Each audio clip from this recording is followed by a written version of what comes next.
പറ്റാത്ത ടെക്നിക്കൽ പ്രശ്നങ്ങളോട് കയറാൻ സാധിച്ചില്ല എന്ന് തോന്നുന്നു. നമ്മൾ വൈകിക്കുന്നില്ല, ഇപ്പൊ തന്നെ 5 മിനിറ്റ് വൈകി. ഇവിടെ പ്രിയപ്പെട്ട സുഹൃത്ത് ദിനേശൻ പ്രഭാഷണത്തിനായിട്ട് ഇവിടെ എത്തിച്ചേർന്നിട്ടുണ്ട്.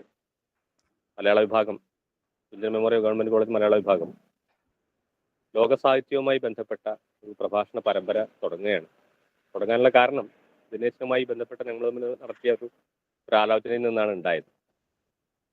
ലോക സാഹിത്യത്തിലെ വിവിധ കൃതികൾ നമ്മുടെ കുട്ടികൾക്ക് ലളിതമായിട്ട്, അതായത് വായനയിലേക്ക് ആരംഭിക്കുന്ന വിദ്യാർത്ഥികൾക്ക് ഒരു ഏറ്റവും എളുപ്പത്തിൽ അതിലേക്ക് പ്രവേശിക്കാവുന്ന തരത്തിൽ പരിചയപ്പെടുത്താവുന്ന ഒരു ഫോർ ബിഗിനേഴ്സ് എന്ന മട്ടിലുള്ള ഒരു പ്രഭാഷണ പരമ്പര നടത്താം എന്നും, നമുക്ക് ഡിഗ്രിയിലും PG-യിലും പഠിക്കുന്ന വിദ്യാർത്ഥികൾക്ക് ലോകസാഹിത്യം നമ്മുടെ ഒരു വിഷയമാണ്, പഠിക്കാനുള്ള ഒരു പേപ്പറാണ്, സ്പെഷ്യൽ പേപ്പറാണ്.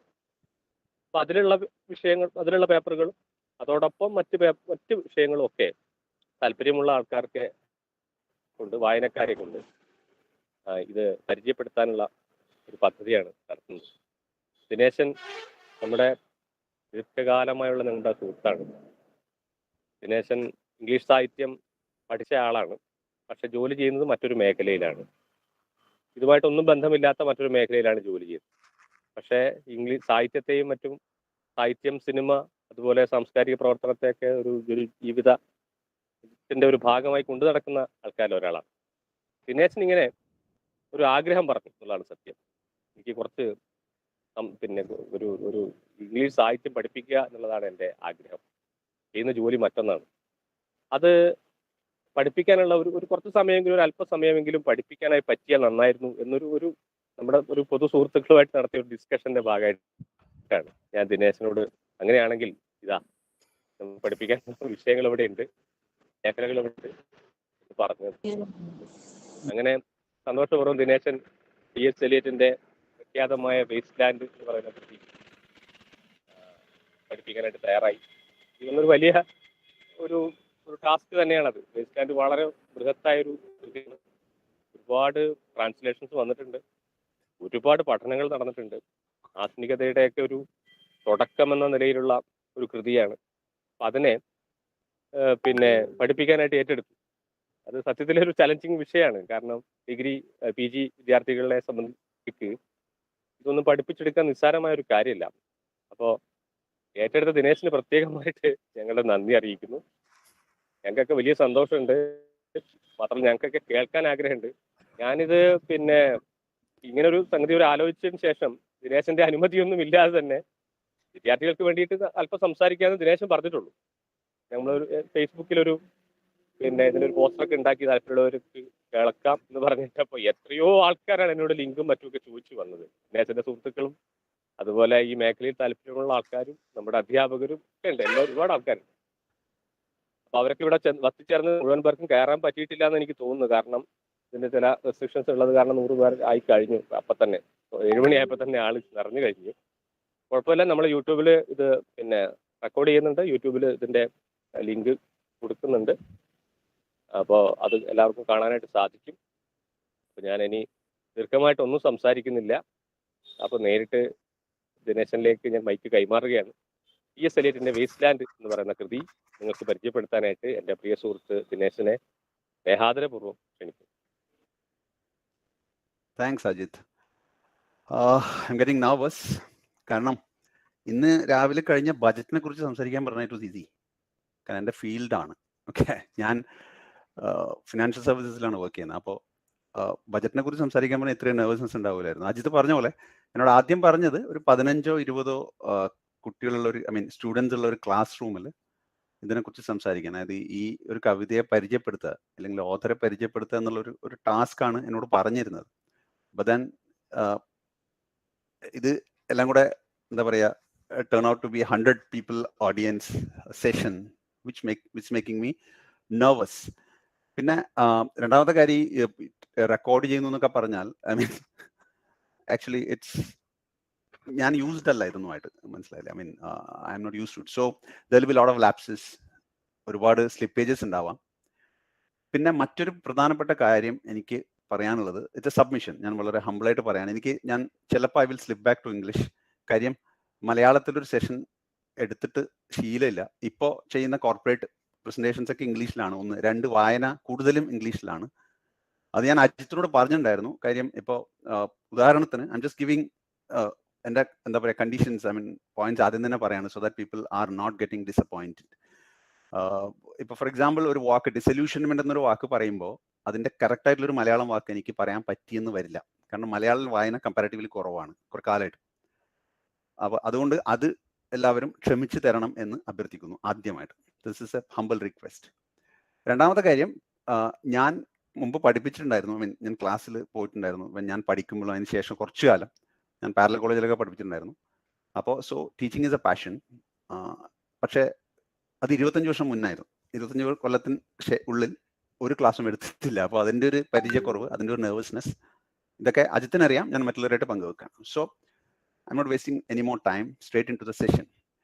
അപ്പോൾ ഈ കവിത എൻ്റെ ടാസ്ക്, അതായത് അജിത്തിനോട് പറഞ്ഞത് ഈ ഒരു കവിത ഇല്ലെങ്കിൽ ഈ ഒരു കവി, ഈ ഒരു കോണ്ടെക്സ്റ്റ് സ്റ്റുഡൻസിന് പരിചയപ്പെടുത്തുക എന്നുള്ളതാണ്.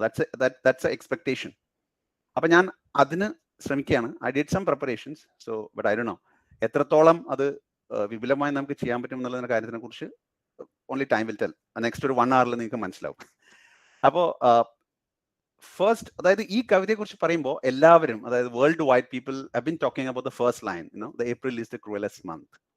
ഇതിന്റെ മലയാളം പരിഭാഷ എൻ്റെ കയ്യിലുണ്ട്, പക്ഷെ ഞാൻ അതിലേക്ക് പോകില്ല. കാരണം ചില വാക്കുകളൊന്നും എനിക്ക് മനസ്സിലാകാത്തതുകൊണ്ട് ഞാൻ കുറച്ചുകൂടെ ഇതായിട്ട് ഇംഗ്ലീഷ് ലൈൻസ്, ഞാൻ ലൈൻസ് അധികം പോവില്ല. അത് ഈ കവിത ലൈൻ ബൈ ലൈൻ ഒന്നും പോകേണ്ട കാര്യമുണ്ടെന്ന് എനിക്ക് തോന്നുന്നില്ല. I don't think that's required.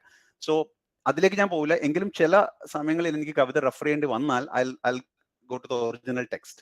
അതാണ് കുറച്ചുകൂടി ഈസി. നമുക്ക് എനിവേ നിങ്ങളുടെ, അതായത് സ്റ്റുഡൻസിന് മലയാളം പരിഭാഷ അവരുടെ കയ്യിൽ ഓൾറെഡി ഉണ്ടാവും. So rather on a different note, എനിക്ക് ഭയങ്കരമായിട്ട് പേഴ്സണലി ഇതിൽ ഇഷ്ടമായ ഒരു ഫ്രേസ് അല്ലെങ്കിൽ ഒരു ലൈൻ എന്ന് പറയുന്നത്, I mean of course April is the cruellest month is a catching line. അതിന് ഒരുപാട് പ്രൊഫൗണ്ട്നെസ് ഉണ്ട്. കാരണം അത് നമുക്ക് പലതരത്തിലും ഇന്റർപ്രറ്റ് ചെയ്യാം. And the best way I want to look at it as an answer to the romantic poetry. അതായത് 19th സെഞ്ചുറിയിൽ ഉണ്ടായിരുന്ന മൂവ്മെന്റ്, ഐ മീൻ എല്ലാ സാഹിത്യ സ്റ്റുഡൻസിനും അറിയാം, എസ്പെഷ്യലി ഇംഗ്ലണ്ടിൽ ഉണ്ടായിരുന്ന അല്ലെങ്കിൽ വേൾഡ് വൈഡ് ഉണ്ടായിരുന്ന റൊമാൻറ്റിക് മൂവ്മെന്റ് ഉണ്ട്. അതിനുള്ളൊരു ഉത്തരമായിട്ടാണ് ഞാൻ ഇതിനെ ഈ April is the cruellest month എന്ന് കാണുന്ന ഒരു പ്രധാന പോയിന്റ്. അതിലേക്ക് നമുക്ക് വരാം. But then first I will go to a phrase or a line which I love the most, that is a heap of broken images.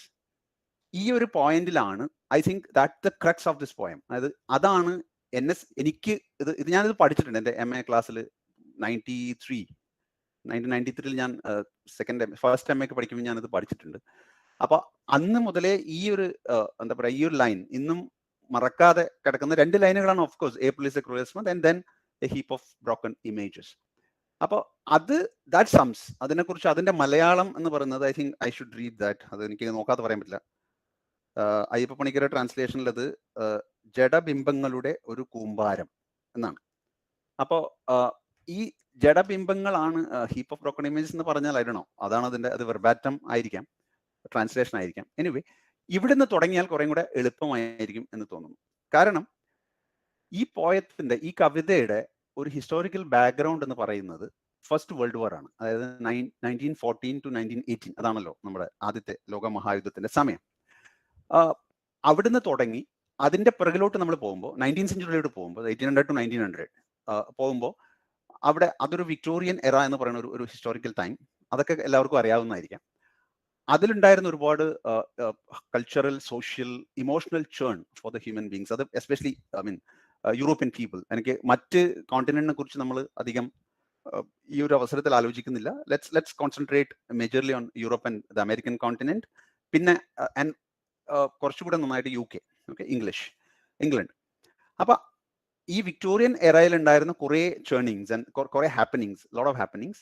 അത് പിന്നെ ഈ വേൾഡ് വാർ 1 ഉണ്ടാക്കിയ ഡിസ്ട്രക്ഷൻ, നമ്മളത് അതിൻ്റെയൊക്കെ ഒരു എന്താ പറയുക, ഒരു റിസൾട്ടായിട്ട്, ഒരു ബൈ പ്രോഡക്റ്റ് ആയിട്ട്, അല്ലെങ്കിൽ ഒരു direct, not a by product, direct product ആയിട്ട് ഒരു മൂവ്മെന്റ് വന്നതാണ് അതിൻ്റെ ഒരു തുടക്കം എന്ന് പറയുന്നത്. അജിത്ത് പറഞ്ഞ പോലെ വേൾഡ് ലിറ്ററേച്ചറിൽ മോഡേണിറ്റിയുടെ തുടക്കം, അതായത് മോഡേൺ ലിറ്ററേച്ചറിന്റെ തുടക്കം എന്ന് തന്നെ പറയാവുന്ന തരത്തിലുള്ള വളരെ സിഗ്നിഫിക്കൻ്റ് ആയ, വളരെ പ്രൊഫൗണ്ട് ആയ, വളരെ ഇമ്പോർട്ടൻ്റ് ആയ ഒരു വർക്കാണ് ദ വേസ്റ്റ് ലാൻഡ്. അപ്പോൾ നമ്മൾ ഈ പറഞ്ഞതുപോലെ ഇതിന്റെ ബാക്ക്ഗ്രൗണ്ട്, അതായത് വേൾഡ് വാർ എന്ന് പറയുന്നത്, ഈ വേൾഡ് വാർ ഫസ്റ്റ് വേൾഡ് വാർ തുടങ്ങുന്നത് തന്നെ വളരെ സില്ലി ആയിട്ടുള്ള ഒരു നോട്ട് എ സില്ലി തിങ്, പക്ഷേ ഒരു വേൾഡ് വാറിലേക്ക് കൺവേർട്ട് ആവേണ്ട ഒരു കാര്യമാണോ എന്നുള്ളത് തന്നെ ആണ് വളരെ പ്രധാനപ്പെട്ട ഒരു പോയിന്റ്. കാരണം അന്നത്തെ ഓസ്ട്രിയ ഹംഗേറിയൻ ത്രോണിലേക്ക്, അതായത് രാജ്യഭരണത്തിലേക്ക് വരേണ്ടിയിരുന്ന archduke Franz Ferdinand and his wife, അവര് ദേ ഗോട്ട് അസാസിനേറ്റഡ്. അതുമായി ബന്ധപ്പെട്ട് അത് സെർബിയയിലാണ് എന്താ പറയാ സംഭവിക്കുന്നത്. അപ്പൊ സെർബിയയും ബോസ്നിയയും തമ്മിലുള്ള ഒരു യുദ്ധം പല കാരണങ്ങൾ കൊണ്ട്, പല രാഷ്ട്രീയ അല്ലെങ്കിൽ ഹിസ്റ്റോറിക്കൽ റീസൺസ് കൊണ്ട് മറ്റ് രാജ്യങ്ങൾ, യൂറോപ്യൻ രാജ്യങ്ങൾ വൺ ബൈ വൺ അതിൽ ചേരേണ്ടി വരികയും അത് മറ്റ് ഏഷ്യ അടക്കമുള്ള മറ്റ് ഭൂഖണ്ഡങ്ങളിലേക്ക് കോണ്ടിനെന്റ്സിലേക്ക് വ്യാപിക്കുകയും ചെയ്യുന്നിടത്താണ് വേൾഡ് വാർ, അതായത് ഒരു 4.5 വർഷത്തോളം വരുന്ന world war, which resulted in 8 million deaths. 80 ലക്ഷം ആൾക്കാരാണ് ആ യുദ്ധത്തിൽ മരിക്കുന്നത്. അപ്പോൾ ഇത്രയും ഡിസാസ്ട്രസ് ആയിട്ടുള്ള ഒരു സംഭവത്തിന് ശേഷം നമ്മൾ ഇതിന്റെ ഒരു ഹിസ്റ്റോറിക്കൽ ടൈം ലൈൻ നോക്കിയാൽ ഈ പോയം പബ്ലിഷ് ചെയ്യുന്നത് 1922-ലാണ്. പക്ഷേ ഇതിന്റെ ഒരു പറയുന്നത് എന്താണെന്ന് വെച്ചാൽ, ഇതിന്റെ ഒരു കൺസെപ്ഷൻ, ഇത് എലിയറ്റ് കൺസീവ് ചെയ്യുന്നത് it starts somewhere after the world war. I mean may be 1918 ആ സമയത്താണ്. Within 3 or 4 days it got officially published. ഇതാണ് ഇതിന്റെ ഒരു historical background. So the image of A heap of broken images, ആ ഒരു എന്താ പറയാ, ആ ഒരു ഇമേജറി എന്ന് പറയുന്നത് നമ്മൾ ആലോചിച്ചാൽ നമ്മൾ മഹാഭാരതമൊക്കെ വായിച്ചാണ്. മഹാഭാരത യുദ്ധത്തിന്റെ ഒരു സീൻ പോലെ, അതായത് ഏകദേശം 80 ലക്ഷം മരണങ്ങൾക്ക് ശേഷം വളരെ ഡീപ്പായിട്ട് ചിന്തിക്കുന്ന ഒരു കൂട്ടം ആൾക്കാർ, അല്ലെങ്കിൽ എലിയറ്റിനെ പോലെയുള്ള ഒരു ഇന്റലക്ച്വൽ സ്വാഭാവികമായിട്ടും എന്താ പറയാ ക്രിയേറ്റ് ചെയ്ത ഒരു കവിതയായിട്ടാണ് ഇതിനെ ജനറലി ആൾക്കാർ റീഡ് ചെയ്യുന്നത്. ഇതിന്റെ ഒരു സിഗ്നിഫിക്കൻസ്, ഈ കവിതയുടെ ഒരു സിഗ്നിഫിക്കൻസ് എന്ന് പറയുന്നത്, ചില ഇമ്പോർട്ടന്റ് ആയിട്ടുള്ള കോട്ട്സ് ഞാൻ ജസ്റ്റ് ഒന്ന് വായിക്കാം, because it will make things very familiar to you. വളരെ ഇതായിട്ടുള്ള ഒരു ചില റൈറ്റേഴ്സ്, ക്രിറ്റിക്സ് ഒക്കെ പറഞ്ഞത്, one very striking thing is modern poetry had struck it's not എന്നാണ്. അതായത് ഈ ഒരു കവിതയോടുകൂടി കവിതയിൽ, ലോക കവിതയിൽ മോഡേണിറ്റി, ആധുനികത എന്ന് പറയുന്ന ഒരു സംഭവത്തിന്റെ beginning, because it actually struck it not. And then another one of the news reports പറയുന്നത്, undergraduates were reading it all over the place, memorising it എന്ന് പറഞ്ഞാൽ that was a popularity of the poem. എന്നുവെച്ചാൽ undergraduates ഇത് വായിച്ച് memorise ചെയ്ത് ഇത് പാടി നടന്ന് ആഘോഷിക്കുന്ന ഒരു അവസ്ഥ യൂറോപ്പിലും അമേരിക്കൻ കോണ്ടിനെന്റിലൊക്കെ ഉണ്ടായിട്ടുണ്ട്. So this is the significance of this poem. Now, I think to start, we should know a bit about Eliot, T.S. Eliot. So T.S. Eliot, full name is Thomas Stearns Eliot. He's an American poet. He was born in Missouri, 1888. 1888-ലാണ് Eliot ജനിക്കുന്നത്. And then he moved to England after his Harvard University studies and all. എലിയറ്റിന്റെ പ്രത്യേകത, എലിയറ്റിന്റെ പ്രാധാന്യം ഇതിന്, അതായത് wasteland മുന്നേയും അദ്ദേഹം ചില കവിതകളൊക്കെ എഴുതിയിട്ടുണ്ട്. പക്ഷെ wasteland ആണ് എലിയറ്റിനെ ലോക തലത്തിലേക്ക് അദ്ദേഹത്തിന്റെ ഖ്യാതി ഉയർത്തുന്ന ഒരു കവിയാക്കി മാറ്റിയത്. പിന്നെ 30കളിലും 1930s and 40s he started writing a lot of pieces on literature, like criticisms and പ്രബന്ധങ്ങളും അതും ഇതൊക്കെ എഴുതാൻ തുടങ്ങുന്നു. അങ്ങനെയാണ് ന്യൂ ക്രിറ്റിസിസം എന്ന് പറയുന്ന ഒരു മൂവ്മെന്റ് ഇംഗ്ലീഷ് ലിറ്ററേച്ചറിൽ സ്റ്റാർട്ട് ചെയ്യുന്നത്. അത് new criticism is all together A different topic. അപ്പോൾ പക്ഷെ അതിന്റെ ഒരു ജസ്റ്റ് ഒരു പോയിന്റ് എന്ന് പറയുന്നത്, അതിൽ ന്യൂ ക്രിറ്റിസിസം എന്ന് പറയുന്നത് എല്ലാ സാഹിത്യ വിദ്യാർത്ഥികൾക്കും സാഹിത്യത്തോട് താല്പര്യമുള്ളവർക്കും അതിന്റെ പ്രാധാന്യം അതെന്താണെന്നറിയാം. എന്നാലും അതായത് വായനക്കാരന്റെ അല്ലെങ്കിൽ ഓഡിയൻസിന്റെ ഒരു പ്രസൻസ് ഇസ് വെരി ഇമ്പോർട്ടൻറ്റ് എന്ന് പറയുന്ന ഒരു ക്രിട്ടിക്കൽ മൂവ്മെന്റ് ആണ്, ഒരു ക്രിറ്റിസിസം മൂവ്മെന്റ് ആണ് ന്യൂ ക്രിറ്റിസിസം എന്ന് പറയുന്ന മൂവ്മെന്റ്. ബേസിക്കലി അതാണല്ലോ. അപ്പോൾ അതിൽ ഇന്റർപ്രിട്ടേഷൻ എന്ന് പറയുന്നത്, മുമ്പൊക്കെ അതിനു മുന്നേ അല്ലെങ്കിൽ മോഡേണിറ്റിയുടെ മുന്നേ എങ്ങനെയാണ്, കവി ഒരു കാര്യം പറയുന്നു, അല്ലെങ്കിൽ എഴുത്തുകാരൻ ഒരു കാര്യം കൺസീവ് ചെയ്യുന്നു, അവരുടെ ക്രാഫ്റ്റിൽ അവരുടെ ലാംഗ്വേജിൽ അത് ജനതയുടെ ലോകത്തിന് മുന്നിൽ പ്രദർശിപ്പിക്കുന്നു, അല്ലെങ്കിൽ എഴുതുന്നു, അത് നമ്മൾ വായിക്കുന്നു. അത് അതിന് പല രീതിയിലുള്ള ഇന്റർപ്രിട്ടേഷൻസ് എന്ന് പറയുന്ന ഒരു സാധ്യത അതുവരെ ഉണ്ടായിരുന്നില്ല. ഈ ന്യൂ ക്രിറ്റിസിസം അല്ലെങ്കിൽ മോഡേണിറ്റി വന്നപ്പോഴാണ് വായനക്കാരന്റെ അല്ലെങ്കിൽ ഓഡിയൻസിന്റെ പെർസെപ്ഷൻ വളരെ ഇമ്പോർട്ടൻ്റ് ആയി മാറുന്ന ഒരു കാര്യം. ഈ കവിതയിലും, എലിയറ്റിന്റെ കവിതയിലും, ഐ മീൻ ദ വേസ്റ്റ്ലാൻഡ് എന്ന കവിതയിലും ഈ ഒരു ന്യൂ ക്രിറ്റിസിസത്തിന്റെ ഒരു പോയിന്റ് വളരെ ഇമ്പോർട്ടൻ്റ് ആണ്. Because we can read this poem in different ways. അതായത് ഞാൻ I was just seeing Facebook post from someone, മലയാളത്തിൽ കണ്ട ഒരു കാര്യം ഈ ഒരു ഇതുമായി ബന്ധപ്പെട്ട് സാന്ദർഭികമായിട്ട് പറയുന്നതാണ്. അത് I just read it because I am very bad in memorising things. ആധുനികതയുടെ ശിഥില രൂപകം എന്ന നിലയിൽ നിലനിൽക്കുന്ന എലിയറ്റിന്റെ വേസ്റ്റ്ലാൻഡ് എന്ന കവിത ഇന്നും പ്രസക്തമാണെന്ന് തോന്നുന്നു.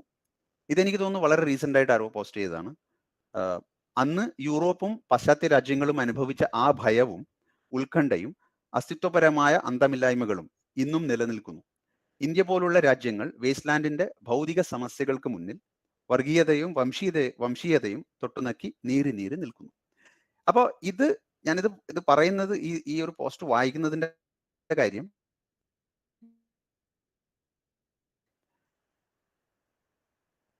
ഇന്നും, അതായത് even in the 21st century ഇപ്പോഴത്തെ ഇന്ത്യൻ പൊളിറ്റിക്കൽ സീനിൽ വളരെ ഇമ്പോർട്ടൻ്റ് ആണ് എന്ന് തോന്നുന്ന ഒരു വരി, one must be so careful these days എന്ന് പറയുന്ന ആദ്യത്തെ ഖണ്ഡത്തിൽ തന്നെ വളരെ ഒരു രസകരമായ ഒരു വരിയാണത്. One must be so careful these days. അത് 1984, അതായത് ജോർജ് ഓർവെലിന്റെ 1984 എന്ന നോവൽ വായിക്കുമ്പോഴും when the big brother is looking at everyone felt that one must be so careful.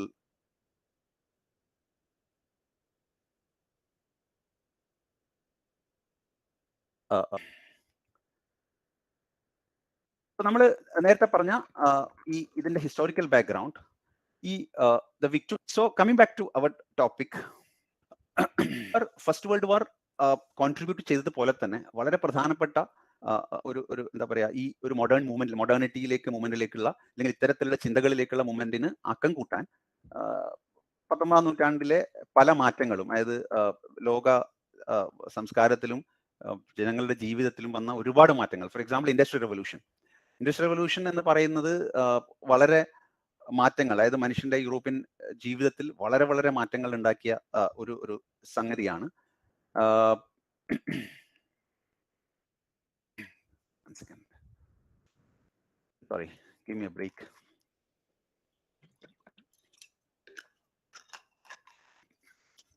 I'm back.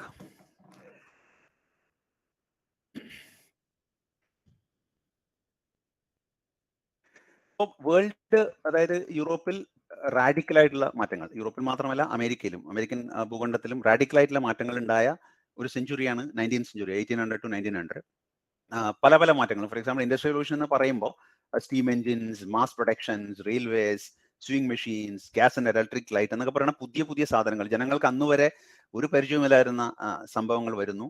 അത് ഉണ്ടാക്കുന്ന എനോർമസ് എക്സ്പാൻഷൻ, അതായത് ക്യാപിറ്റലിസത്തിന്റെ വളരെ ശക്തമായ മുന്നേറ്റങ്ങൾ, ഫാക്ടറികൾ വരുന്നു, പലർക്കും അപ്പോൾ ഇൻഡസ്ട്രിയലിസം വരുമ്പോൾ പല പഴയ ജോലികളും ഇല്ലാതാവുന്നു. And actually it's very relevant even today, because ഇന്നത്തെ ഒരു എന്താ പറയാ, so called fourth industrial revolution എന്ന് പറയുന്ന internet of things and artificial intelligence ഒക്കെ നടക്കുന്ന ഈ 21ാം നൂറ്റാണ്ടിൽ, ഈ 21st സെഞ്ച്വറിയിലും ഇതേ we may find lot of similarities. ഇപ്പോൾ അതായത് 10ാം നൂറ്റാണ്ടിൽ വന്ന ഇൻഡസ്ട്രിയൽ റെവല്യൂഷന് വന്ന അതേ എന്താ പറയാ വിഹുലതകൾ, right, the tensions, the worries, അത് ഇന്നുമുണ്ട്. അപ്പോൾ so that is relevant even today. ഇങ്ങനെയുള്ള ഒരുപാട് ഒരുപാട് ഇമോഷണൽ ചേണിങ് മനുഷ്യരുടെ അല്ലെങ്കിൽ സമൂഹത്തിൽ നടന്നുകൊണ്ടിരിക്കുന്ന ഒരു കാലമാണ് 10ാം നൂറ്റാണ്ട്. അപ്പൊ അതും പിന്നെ പോപ്പുലേഷൻ ഗ്രോത്ത്, അതായത് between 1801 and 1871 UK population almost double ആയി. അപ്പോൾ മനുഷ്യരുടെ എണ്ണം കൂടുകയാണ്. മനുഷ്യരുടെ എണ്ണം കൂടുമ്പോൾ മനുഷ്യരുടെ ആവശ്യങ്ങൾ കൂടുകയും എന്താ പറയാ, ഡിമാൻഡ് കൂടുകയും അവസരങ്ങൾ കുറയുകയും ചെയ്യുന്നത് വളരെ സ്വാഭാവികമാണ്. അപ്പോൾ മനുഷ്യന്റെ, അതായത് സാധാരണക്കാരന്റെ the very existence was in question in the end of 19th century. അതായത് 1850 ശേഷമുള്ള കാലയളവിലൊക്കെ ഒരുപാട് പ്രശ്നങ്ങൾ, അതായത് ഫാമിംഗ് കംപ്ലീറ്റ് ആയിട്ട്, അതായത് അതുവരെ അഗ്രികൾച്ചറൽ അല്ലെങ്കിൽ അങ്ങനെയുള്ള കാര്യങ്ങളിൽ മുഴുകിയിരുന്ന ജനം പുതിയ രീതിയിലേക്ക് മാറുകയും അഗ്രികൾച്ചറിന്റെ ഇമ്പോർട്ടൻസ് കമ്പാരിറ്റീവ്ലി കുറയുകയും ചെയ്യുന്ന വളരെ എന്താ പറയുക, വളരെ ഡിസ്റ്റർബിംഗ് ആയിട്ടുള്ള കുറെ ട്രെൻഡ്സ് ഉണ്ടായിരിക്കുന്ന ഒരു സമയമാണ്. മറ്റൊരു പോയിന്റ് ആണ് the rise of the middle classes. അതായത് അപ്പോൾ ഇങ്ങനെയുള്ള കാര്യങ്ങൾ നടക്കുമ്പോൾ നമ്മളൊക്കെ തോമസ് പിക്കറ്റിയുടെ ഒക്കെ എന്താ പറയാ റീഡിങ്, അങ്ങനെയൊക്കെ പ്രബന്ധങ്ങളൊക്കെ അദ്ദേഹത്തിന്റെ പ്രബന്ധങ്ങൾ നമ്മൾ വായിച്ചിട്ടുണ്ട്. ഇനീക്വിറ്റി ഈസ് എ ബിഗ് ഇഷ്യൂ. അതായത് economical inequity, that is the money, the wealth is actually getting concentrated at certain pockets. ഇപ്പോൾ ഇന്ത്യയുടെ കാര്യം എനിക്ക് തോന്നുന്നു ലാസ്റ്റ് വീക്കിൽ എങ്ങാണ്ട് ഒരു റിപ്പോർട്ട് വന്നിട്ടുണ്ടായിരുന്നു ഓക്സ്ഫാമിന്റെ. അതായത് അതിൽ what they're saying is in the last 2 years when COVID-19 was a very big issue that was running, ഇന്ത്യയിൽ the wealth of the top 1% of people has increased by almost 65%. 65% അവരുടെ wealth കൂടിയിരിക്കുന്നത്. അതേസമയം the bottom 50% has actually gone down far. ഏകദേശം 6 കോടിയോളം ജനങ്ങൾ poverty ലൈനിന്റെ so called Tendulkar line poverty ലൈനിന്റെ താഴേക്ക് പോവുകയും that means they are not even having 3 square meals a day. നമ്മുടെ മഹത്തായ ഇന്ത്യയുടെ കാര്യമാണ് ഈ പറയുന്നത്. അപ്പോൾ ഇത്തരം ഇനീക്വിറ്റി ഉണ്ടാവുന്നത് സ്വാഭാവികമാണ് when lot of changes happens in the industrial side and the economical side. So that was happening in 19th century. അപ്പോൾ പക്ഷേ വെൽത്ത് ഇനീക്വിറ്റി കൂടുമ്പോൾ എന്താ പറ്റുകയെന്ന് വെച്ചാൽ wealth everybody knows that wealth goes into certain section of the society. അപ്പോൾ ഒരു middle ക്ലാസിന്റെ ഒരു റൈസ് ഉണ്ടാവുന്നു. മിഡിൽ ക്ലാസിന്റെ റൈസ് ഉണ്ടാകുമ്പോൾ ഉണ്ടാവുന്ന മറ്റൊരു ബൈ പ്രോഡക്റ്റ് ആണ് means lot of new jobs will get created. എന്ന് വെച്ചാൽ affluent people will need lot of people to serve them. അതായത് അവരുടെ ഡൊമസ്റ്റിക് വർക്ക് ചെയ്യാൻ വേണ്ടിയിട്ട് ഒരുപാട് ആൾക്കാർ വേണ്ടി വരുന്നു. ഏകദേശം യൂറോപ്പിൽ ഏകദേശം 1.5 കോടിയോളം ജനങ്ങൾ ഈ ഒരു it is 1.25 million, that's around 13 lakh people UK മാത്രം ഇത്തരത്തിലുള്ള പുതിയ തരം ഒരു മനുഷ്യനെ മറ്റൊരു മനുഷ്യൻ സെർവ് ചെയ്യുന്ന the butler culture of the British what do you call civilization, അവിടുത്തെ ഒരു ബട്ട്ലർ കൾച്ചർ എന്ന് പറയുന്ന ഒരു സംഭവത്തിലേക്ക് നീങ്ങുന്നത് വളരെ കൂടുതലായിട്ട് നീങ്ങുന്നത് 1850 ശേഷമാണ്. അപ്പൊ ഇത്തരത്തിലുള്ള ഒരുപാട് കാര്യങ്ങൾ, ഒരുപാട് സോഷ്യൽ ചേണിങ് നടന്നുകൊണ്ടിരുന്നതിന്റെ ഒരു എന്താ പറയാ by product or direct product ആയിട്ടാണ് ഇങ്ങനെയുള്ള കവിതകൾ, അതായത് ഇങ്ങനെയുള്ള സാഹിത്യ പ്രവർത്തികൾ ചിത്രകലയിലും നാടകത്തിലും എല്ലാത്തിലും ഇത്തരത്തിലുള്ള the avant-garde kind of movement and the modernity movement comes. So ഇത് പറയുമ്പോഴാണ് നമ്മൾ എലിയട്ടിനെ ഈ ഒരു പെർസ്പെക്റ്റീവിൽ എലിയട്ടിനെ കാണുമ്പോൾ we cannot avoid to other names. അതായത് നമ്മൾ പറയുന്ന ഒരു ട്രിനിറ്റി എന്ന രീതിയിൽ നമ്മൾ കാണേണ്ട മറ്റു രണ്ടുപേരാണ് James Joyce and Ezra Pound. അതായത് ഇത് എന്തുകൊണ്ടാണെന്ന് പറയുന്നത് ഇവർ almost they are of the same age because T.S. Eliot was born in 1888, James Joyce was born in 1882 and Ezra Pound was born in 1885. അപ്പോൾ ഇവർ 3 പേരും ഒരേ സമയത്ത്, അതിൽ ജെയിംസ് ജോയ്സ് ഐറിഷ് ആണ്, he was born in Ireland. ബാക്കി 2 പേരും അതായത് എലിയട്ടും എസ്ര പൗണ്ടും they are Americans. അപ്പോൾ ഇവര് യൂറോപ്പിൽ കണ്ടുമുട്ടുകയോ ഇല്ലെങ്കിൽ ഇന്ററാക്ട് ചെയ്യുകയോ ചെയ്യുന്നു അവരുടെ ഒരു യങ് ഏജിൽ. അപ്പോൾ they're all ഞാൻ ഈ നേരത്തെ പറഞ്ഞ ഒരു എന്താ പറയാ ഒരു കൾച്ചറൽ, ഒരു സാംസ്കാരിക, രാഷ്ട്രീയ, സാമ്പത്തികമായിട്ടുള്ള ഒരു ചേണിങ് നടന്നു കഴിഞ്ഞ് 1ാം ലോക മഹായുദ്ധത്തിന്റെ സകല ഡിസാസ്റ്റേഴ്സും സകല അപകടങ്ങളും കഴിഞ്ഞ് മനുഷ്യൻ വല്ലാത്ത, അതായത് സ്വന്തം എക്സിസ്റ്റൻസ് തന്നെ എന്താണ് എന്നറിയാതെ ആകെ ഉഴന്നു നടക്കുന്ന ഒരു സമയത്താണ് ഇവരൊക്കെ എഴുതാൻ ആരംഭിക്കുന്നത്. സോ നമുക്കറിയാം ജെയിംസ് ജോയ്സിന്റെ മൂവ്മെന്റ്, ജെയിംസ് ജോയ്സ് ഏറ്റവും വിഖ്യാതമായ, see this is just a reference, I'm not digressing from the main topic, but it is important to know these 2 people because then only we will understand what is the significance of the modernity movement and this poem.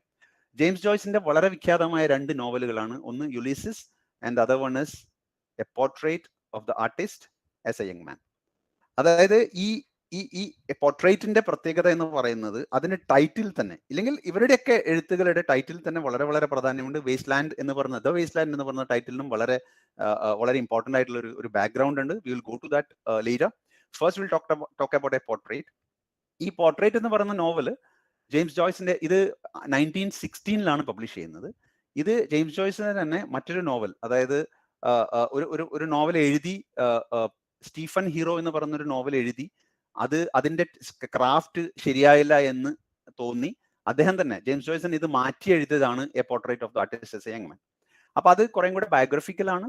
അപ്പൊ അതിന്റെ ടൈറ്റിലിന്റെ പ്രത്യേകത ഞാൻ നേരത്തെ പറഞ്ഞ new criticism എന്ന് പറയുന്ന ഒരു രീതി, അതായത് ഒരു സാഹിത്യകൃതിയെ കാണുന്ന ഒരു രീതിക്ക് വളരെ വളരെ വളരെ അതിലേക്ക് ഫീഡ് ചെയ്യുന്ന, അല്ലെങ്കിൽ അതിലേക്ക് നയിക്കുന്ന ഒരു ടൈറ്റിലാണ്. ഫോർ എക്സാമ്പിൾ, നമ്മളിത് വായിച്ചാൽ വളരെ സിമ്പിൾ ആയിട്ട് നമ്മളിപ്പോ എന്താ പറയാ യുലീസിസ് ഇല്ലെങ്കിൽ ദ വേസ്റ്റ് ലാൻഡ് എന്നൊക്കെ വായിക്കുന്ന പോലെ portrait of the artist of young man എന്ന് വായിക്കാം. പക്ഷെ നമ്മൾ ഇംഗ്ലീഷിന്റെ എല്ലാ സാധ്യതകളും ഉപയോഗിച്ച് വായിച്ചു നോക്കിയാൽ it is A portrait You know what is portrait? It's just a portrait. Okay, so it is one among it's a portrait among a lot of other portraits, but it's a portrait of the artist. So that's a particular artist. ഒരു ആർട്ടിസ്റ്റിന്റെ പല പോർട്രേറ്റുകളിൽ ഒന്ന്, പല പോർട്രേറ്റുകൾ എന്ന് പറയുന്നത് പല പോർട്രേറ്റുകളിൽ ഒന്നാവാം. It may sound like a grammar class, but then I'm sorry for this because it was a profound point. So that particular artist, ഇവിടെ artist James Joyce തന്നെയാണ്. Because ഈ സ്റ്റീഫൻ ഹീറോ എന്ന് പറയുന്ന നോവലും ഈ പോർട്രേറ്റും it's more like a biographical autobiographical novel of the artist as a young man. Okay, അപ്പോൾ അതായത് ഒരു ടൈറ്റിൽ തന്നെ ഒരു വർക്ക് ഓഫ് ആർട്ടിന്റെ ടൈറ്റിലിൽ തന്നെ ഇത്തരത്തിലുള്ള പല സാധ്യതകളും, somebody can read it as a portrait of the artist, any artist എന്ന് പറയാം, as a young man. So a portrait of artist as a old man can be there. മറ്റൊരു novel ഉണ്ടാവാം. ഇതൊക്കെയാണ് ഇവരുടെ ജെയിംസ് ജോയ്സ് ഉദ്ദേശിക്കുന്നത് എന്ന് തോന്നുന്നു. അപ്പൊ ഇങ്ങനെ ഒരു ടൈറ്റിലിൽ തന്നെ ഒരുപാട് പ്രൊഫൗണ്ട് ആയിട്ടുള്ള പോയിന്റ്സ് അല്ലെങ്കിൽ ഒരുപാട് ലെയേഴ്സ് വെച്ചിട്ട് എഴുതാൻ തുടങ്ങുന്നു. പിന്നെ ഇൻ 1925 അല്ലെങ്കിൽ 1922 യുലീസസ് പബ്ലിഷ് ചെയ്യുന്നത്. യുലീസസിനെ കുറിച്ച് പലർക്കും എന്താ പറയാ, അത് പിന്നെ ജെയിംസ് ജോയ്സിന്റെ വർക്ക് മാത്രമല്ല, എലിയറ്റിന്റെ വർക്കിനെ കുറിച്ചും ജെയിംസ് ജോയ്സിന്റെ വർക്കിനെ കുറിച്ചും എസ്രാ പോണ്ടിന്റെ വർക്കിനെ കുറിച്ചും ഇങ്ങനെയുള്ള മോഡേണിറ്റി എസ്പൗസ് ചെയ്ത എല്ലാ എഴുത്തുകാരുടെ വർക്ക് ഓഫ് ആർട്ടിനെ കുറിച്ചും വളരെ നിശിതമായ വിമർശനങ്ങൾ, lot of critics have happened. അത് മറ്റൊരു പോയിന്റ് ആണ്. അതിന്റെ കാരണം തന്നെ ഇപ്പൊ യുലീസസ് എന്ന് പറയുന്ന നോവൽ ബേസിക്കലി ഒഡീസിയുടെ, ഒമറിന്റെ ഒഡീസിയുടെ ഒരു പ്രത്യേക രീതിയിലുള്ള ഒരു ഇന്റർപ്രിട്ടേഷൻ ആണ്. I mean it's differently written, but the beauty is it's just the novel. I think എനിക്ക് തോന്നുന്നു 850 പേജോ അങ്ങനെ വല്ലതും ആണത്, ഇല്ലെങ്കിൽ ഐ തിങ്ക് ഇറ്റ് റൺസ് 1000+. അങ്ങനെയുള്ള ഒരു novel that's covering only 1 day. I mean it is about 3 people, 3 ആൾക്കാർ, മൂന്ന് ക്യാരക്ടേഴ്സിന്റെ 24 മണിക്കൂറിലുള്ള ഒരു കഥയാണ്. പക്ഷെ ഇന്ന് നമുക്കതൊരു വലിയ അത്ഭുതമായി തോന്നില്ല. കാര്യം നമ്മൾ ഇന്ന് 2 മണിക്കൂറിൽ കവർ ചെയ്യുന്ന സിനിമകളും, അല്ലെങ്കിൽ ഒരു ദിവസത്തിൽ പിന്നെ ലൈഫിൽ ഒരു ദിവസത്തിന്റെ ലൈഫ് സൈക്കിൾ കവർ ചെയ്യുന്ന സിനിമകളും നോവലുകളൊക്കെ കാണുകയും വായിക്കുകയൊക്കെ ചെയ്യുന്ന ആളാണ് നമ്മൾ. പക്ഷേ but we are sitting in 2022. പക്ഷേ നമ്മൾ 1922, ഐ മീൻ 1922 പറ്റി പറയുമ്പോൾ, അതായത് എക്സാക്ട്ലി 100 years ബാക്ക് ആണ് ഈ സംഭവിക്കുന്നത്. അന്ന് ഒരു വലിയ നോവൽ, ഒരു മുഴുവൻ നോവൽ എന്താ പറയാ, ഒരു 24 മണിക്കൂറിനുള്ളിലേക്ക് ഒതുക്കുമ്പോൾ ഇത്രയും 24 മണിക്കൂറിൽ സംഭവിക്കുമോ എന്ന് ചോദിക്കുന്ന ക്വസ്റ്റ്യൻ, ഒരുപാട് ചോദ്യങ്ങളും ഒരുപാട് ഉത്തരങ്ങളും ഒക്കെ ഉണ്ടായിട്ടുണ്ട്. ഇതേ ചോദ്യങ്ങൾ ഈ നമ്മുടെ വേസ്റ്റ് ലാൻഡിനെ കുറിച്ചും ഉണ്ടായിട്ടുണ്ട്. അപ്പോൾ ഇങ്ങനെ വളരെ വ്യത്യസ്തമായി കാര്യങ്ങളെ എഴുത്തിനെ കണ്ട ഒരാളാണ് ജെയിംസ് ജോയ്സ്. അത് തന്നെയാണ് എസ്രാ പൗണ്ടും. എസ്രാ പൗണ്ടിന്റെ ദ കാന്റ് ഹൗസ് എന്ന് പറയുന്ന വലിയ പോയം 1925 അത് പബ്ലിഷ് ചെയ്യുന്നത്. അത് കംപ്ലീറ്റ് ആയിട്ടില്ല എന്നാണ് ഒരു kind of school of thought. അപ്പൊ അതും ഇതുപോലെ വളരെ ഡിഫറെന്റ് ആയിട്ടുള്ള, വളരെ റെവല്യൂഷണറി ആയിട്ടുള്ള ഇമേജസും എന്താ പറയാ കാര്യങ്ങളും വെച്ചിട്ടാണ് അദ്ദേഹം എസ്രാ പൗണ്ട് എഴുതിയിട്ടുള്ളത്. അപ്പൊ ഇവര് 3 പേരും, T S. Eliot, Ezra Pound and James Joyce, we always look at it as a trinity. കാര്യം ഇവര് ഒരേ സമയത്ത് ജനിക്കുകയും ഒരേ സമയത്ത് എഴുതുകയും സംസാരിക്കുകയും ഒക്കെ ചെയ്ത ആൾക്കാരാണ്. അപ്പോൾ ഇവരെ തുടർന്ന് ഇവരെ ഫോളോ ചെയ്തിട്ടാണ് ഇംഗ്ലീഷ് ലിറ്ററേച്ചറിൽ മോഡേണിറ്റി എന്ന് പറയുന്ന ഒരു ട്രെൻഡ് തന്നെ ഉണ്ടാവുന്നത്. അപ്പൊ ഇവരുടെ ഒരു, ഇപ്പം നമ്മൾ coming back to the waste land, ഇതിന്റെ ഒരു സ്റ്റൈൽ എന്ന് പറയുന്നത്, വേസ്റ്റ് ലാൻഡിന്റെ ഒരു സ്റ്റൈൽ എന്ന് പറയുന്നത് മോഡേണിറ്റി സ്റ്റൈൽ. ബിക്കോസ് ഈ stream of consciousness way of writing, അതൊക്കെ നമ്മൾ ഒരുപാട് ഡിസ്കസ് ചെയ്ത് പോയ കാര്യങ്ങളാണ്. പക്ഷെ ഈ ഒരു കോണ്ടെക്സ്റ്റിൽ it becomes a bit more important. കാര്യം നമ്മുടെ മനസ്സ്, മനുഷ്യന്റെ മനസ്സ്, ഞാൻ എപ്പോഴും പേഴ്സണലി ആലോചിക്കുന്ന ഒരു കാര്യം എന്ന് വെച്ചാൽ, നമ്മൾ രണ്ടുപേരും നമ്മളിങ്ങനെ ഒരു ബസ് സ്റ്റാൻഡിലോ ഇല്ലെങ്കിൽ ഒരു പബ്ലിക് പ്ലേസിൽ നിൽക്കുമ്പോൾ ഞാൻ പെട്ടെന്ന് അജിത്തിനെ കാണുന്നു. എൻ്റെ ഒരു സുഹൃത്താണ്, കഴിഞ്ഞ 2 വർഷമായിട്ട് കണ്ടിട്ടില്ല. അപ്പോൾ അജിത്തിനെ കാണുന്നു, നമ്മളൊരു കോഫി കുടിക്കാൻ വേണ്ടി ഒരു കോഫി ഷോപ്പിലേക്ക് പോകുന്നു. ഓക്കെ, നമ്മുടെ ഇനീഷ്യൽ പ്ലസൻറ്ററീസ് ഒക്കെ കഴിഞ്ഞിട്ട് ശേഷം നമ്മൾ അവിടെ ചെന്ന് ഏകദേശം 2 മണിക്കൂറോളം അവിടെ ഇരുന്ന് സംസാരിക്കുന്നു. ഓക്കെ, അപ്പോൾ 2 മണിക്കൂർ സിനിമ ഷൂട്ട് ചെയ്യണമെങ്കിൽ നമുക്കൊക്കെ അറിയാം ഒരുപാട് ദിവസങ്ങളുടെ എന്താ പറയാ മെനക്കേടോടുകൂടി, ഒരുപാട് ദിവസങ്ങളുടെ അധ്വാനത്തിലാണ് ഒരു സ്ക്രിപ്റ്റ് ഉണ്ടായി വരുന്നത്.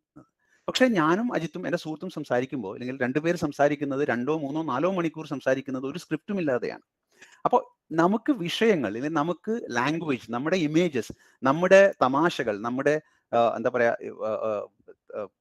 വേദനകൾ, നമ്മുടെ ഐഡിയകൾ, നമ്മുടെ എക്സ്ചേഞ്ച് ഓഫ് ഐഡിയാസ്, ഈ ഐഡിയാസ് എവിടുന്ന് വരുന്നു എന്നുള്ളത് ഞാൻ എപ്പോഴും ആലോചിച്ചുകൊണ്ടിരുന്ന ഒരു കാര്യമാണ്. അപ്പോൾ മനുഷ്യന്റെ മനസ്സ്, നമ്മുടെ മനസ്സ് അതാണ്. അപ്പോൾ നമ്മുടെ മനസ്സിൽ നിന്നാണ് ഇത് വരുന്നത്. സോ ഇത് എങ്ങനെയാണ് നമ്മൾ ഒരുപാട് കാര്യങ്ങൾ ഇത്രയും എന്താ പറയുക അടുക്കും ചുറ്റോടും കൂടി നമുക്ക് സംസാരിക്കാൻ പറ്റുന്നതെന്ന് വളരെ അത്ഭുതത്തോടുകൂടി ആലോചിക്കാവുന്ന, ഞാൻ എപ്പോഴും ആലോചിക്കൊണ്ടിരിക്കുന്ന ഒരു പോയിന്റാണ്.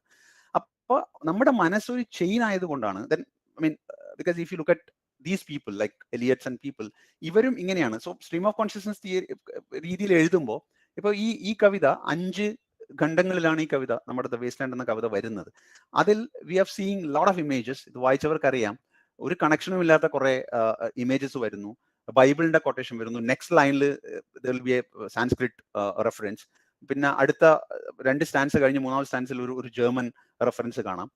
അപ്പോൾ അത് എന്തുകൊണ്ടാണ് എന്ന് ചോദിച്ചാൽ, if you seriously think about our mind, നമ്മൾ എങ്ങനെയാണ് ആലോചിക്കുന്നത്? നമ്മൾ വെറുതെ ഇരുന്ന് ആലോചിക്കുമ്പോൾ നമ്മുടെ ആക്ച്വൽ എക്സിസ്റ്റൻസ് എന്ന് പറയുന്നത് ഇങ്ങനെയാണ്. കാര്യം നമ്മൾ വെറുതെ ഇരുന്ന് ആലോചിക്കുമ്പോൾ നമ്മുടെ ചിന്തകൾക്ക് വലിയ കണക്ഷൻ ഒന്നുമില്ല. നമ്മൾ ഇവിടെ ഇരുന്ന്, ഞാനിപ്പോൾ പയ്യന്നൂരിരുന്ന് ബാംഗ്ലൂരിനെ കുറിച്ച്, എൻ്റെ ഓഫീസിനെ കുറിച്ചോ അല്ലെങ്കിൽ എൻ്റെ വീടിനെ കുറിച്ചോ ആലോചിക്കുന്നു. അടുത്ത മൊമെന്റിൽ ഞാൻ തിരൂരിലിരിക്കുന്ന അജിത്തിനെ കുറിച്ച് ആലോചിക്കുന്നു. അപ്പോൾ മഹാഭാരതത്തിലെ മറ്റേ ഫേമസ് ക്വസ്റ്റ്യൻ, അതായത് യമധർമ്മൻ പക്ഷിയുടെ രൂപത്തിൽ വന്നിട്ട് യുധിഷ്ഠിരനോട് ചോദിക്കുന്ന ചോദ്യം, ഈ ലോകത്ത് ഏറ്റവും വേഗതയുള്ളത് എന്ത് എന്ന് ചോദിക്കുമ്പോൾ, that's a very common thing. I am sorry for repeating it. അപ്പോൾ അതിൽ ഏറ്റവും വേഗതയുള്ളത് മനുഷ്യന്റെ മനസ്സാണ് എന്ന് പറയുമ്പോൾ യമധർമ്മൻ ഹാപ്പിയാണ് ആ ആൻസറോട് കൂടെ. പക്ഷെ കാര്യം അതിങ്ങനെയാണ് മനുഷ്യന്റെ ചിന്ത പോകുന്നത്. സോ അതിനൊരു അടുക്കും ചിട്ടയുമുണ്ടോ, അല്ലെങ്കിൽ അതിനൊരു എന്താ പറയാ, ഒരു സ്ഥലകാല ബോധമുണ്ടോ എന്നൊക്കെ ചോദിച്ചു കഴിഞ്ഞാൽ ദാറ്റ്സ് ഡിഫിക്കൾട്ട്. അപ്പോൾ ഈ മോഡേൺ റൈറ്റേഴ്സിന്റെ തിയറി, ഇവർ ആദ്യം തുടങ്ങുമ്പോൾ ഇവരുടെ ഈ ക്രിറ്റിക്സിനോടുള്ള ആൻസർ എന്തായിരുന്നു എന്ന് വെച്ചാൽ ഇതൊക്കെ തന്നെയായിരുന്നു. കാര്യം നമ്മളിങ്ങനെയാണ് ചിന്തിക്കുന്നത്. നമ്മളൊരു കാര്യത്തെക്കുറിച്ച് പറയുമ്പോൾ, നമ്മുടെ വളരെ ഇന്റിമേറ്റ് ആയിട്ടുള്ള ഒരു വികാരത്തിനെ കുറിച്ച് പറയുമ്പോൾ, എൻ്റെ വേദനയെ കുറിച്ച് പറയുമ്പോൾ, I mean images are different for different people. So what they told us, poetry is expression of feelings. Okay, ഇത് റൊമാൻറ്റിക് പോയിറ്റ്സ് വേർഡ്സൊക്കെ പറഞ്ഞ പോലെ poetry is A spontaneous overflow of powerful emotions നമ്മൾ പണ്ട് ബൈ ഹാർട്ട് പഠിക്കണം.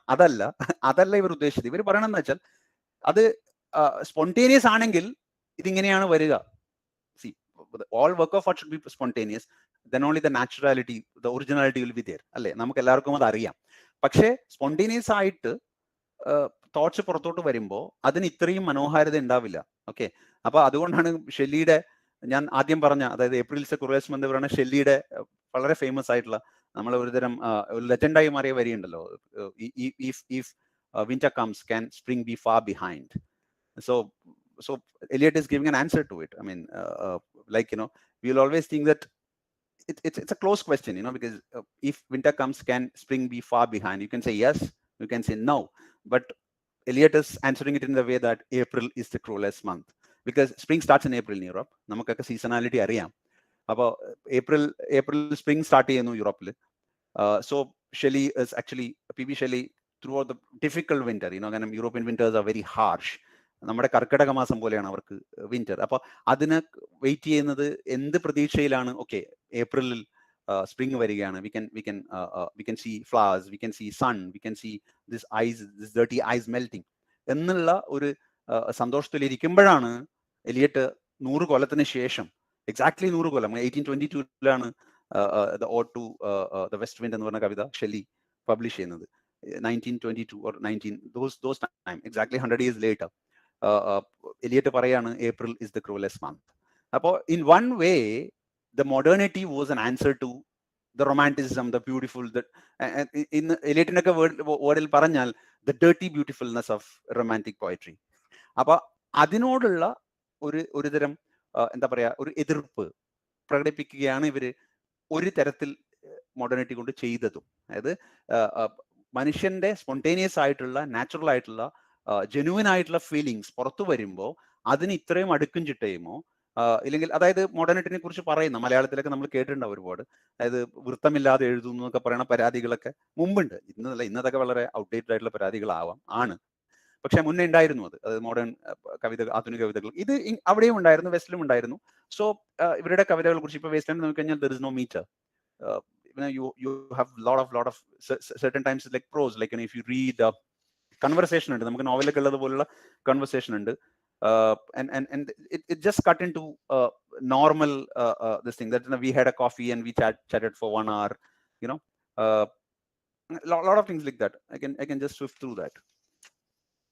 അപ്പോൾ ഇങ്ങനെയുള്ള metre ഇല്ലാതെ എഴുതുക, പിന്നെ ഇമേജറി എന്ന് പറയുന്നത് വളരെ റിമോട്ട് ആയിട്ടുള്ള, വളരെ സബ്ജക്റ്റീവ് ആയിട്ടുള്ള, ഇപ്പോൾ വേസ്റ്റ് ലാൻഡിൽ നോക്കിയാൽ നമുക്ക് വളരെ സബ്ജക്റ്റീവ് ആയിട്ടുള്ള ഒരുപാട് ഇമാജറീസ് കാണാം.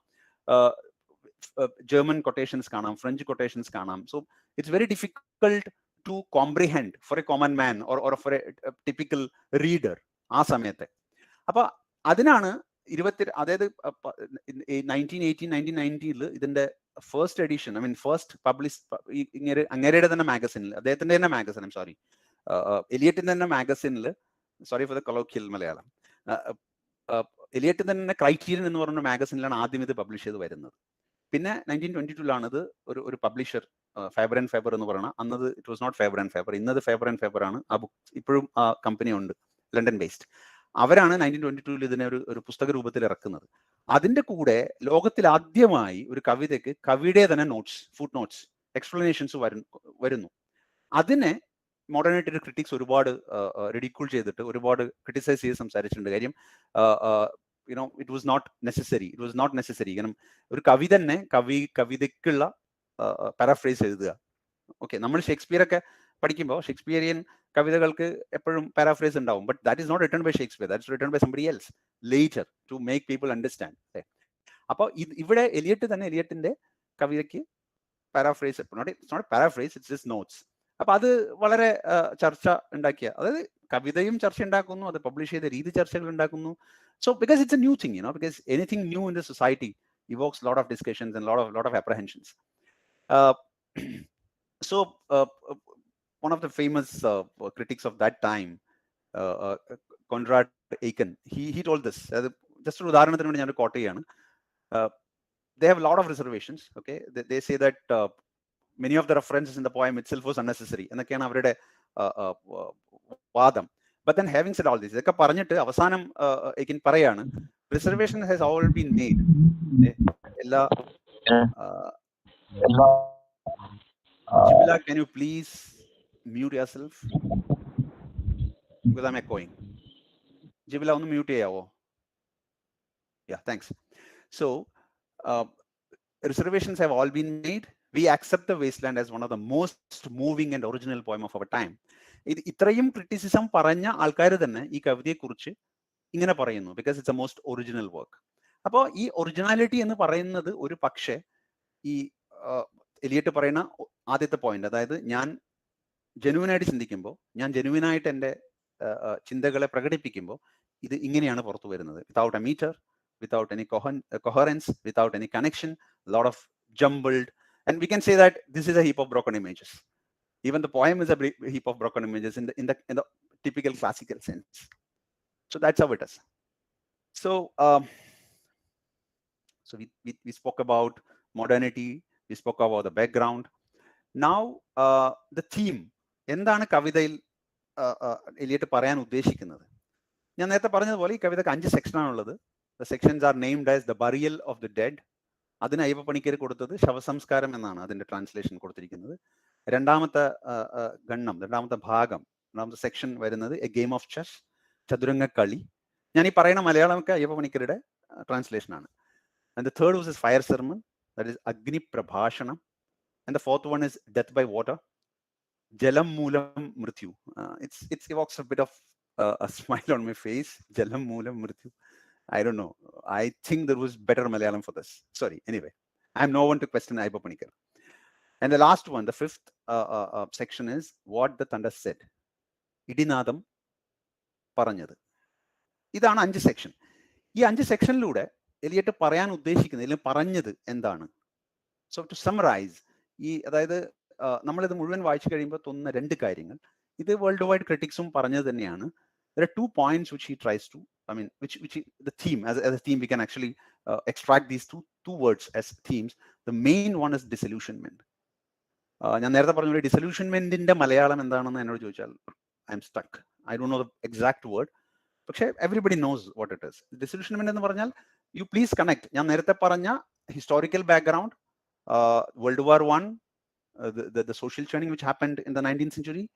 അപ്പോൾ ഒരുതരം നിരാശയും, ഒരുതരം ഹോപ്പ്ലെസ്നെസ്, ഒരുതരം ഭയം, ഫ്യൂച്ചറിനെ കുറിച്ചുള്ള ആവലാതികൾ, എക്സിസ്റ്റൻസിനെ കുറിച്ച്, അതായത് മനുഷ്യവർഗം ഇങ്ങനെയാണെങ്കിൽ എങ്ങനെ നിലനിൽക്കും, ഇങ്ങനെയുള്ള ഘോരമായ യുദ്ധങ്ങൾ, അതായത് ഒരു യുദ്ധത്തിൽ തന്നെ 4 വർഷം കൊണ്ട് 80 ലക്ഷം ആൾക്കാർ മരിക്കുന്ന ഒരു അവസ്ഥ യൂറോപ്പിൽ ഉണ്ടാകുകയാണെങ്കിൽ എങ്ങനെ മനുഷ്യവർഗം തന്നെ നിലനിൽക്കുമെന്നുള്ള ആവലാതികൾ, ഇതൊക്കെയാണ് ഒരു ഇമ്പോർട്ടൻ്റ് ആയിട്ടുള്ള ഒരു ഒരു ഒരു ഒരു ഒരു ടോപ്പിക്, ഐ മീൻ ഒരു സബ്ജക്റ്റ് എന്ന് പറയുന്നത്. അപ്പോൾ രണ്ടാമത്തത് റെസ്റ്റോറേഷൻ എന്ന് പറഞ്ഞാൽ ഒരു കവി എന്നുള്ള രീതിയിൽ, അല്ലെങ്കിൽ ഒരു ജീവിക്കുന്ന മനുഷ്യൻ എന്നുള്ള രീതിയിൽ പ്രതീക്ഷയില്ലാതെ മുന്നോട്ട് പോകാൻ പറ്റില്ല. പ്രതീക്ഷയില്ലാതെ മുന്നോട്ട് പോവുക എന്നുള്ളത് ജീവിക്കുന്ന എന്തിനെ സംബന്ധിച്ചിടത്തോളവും സാധ്യമല്ല.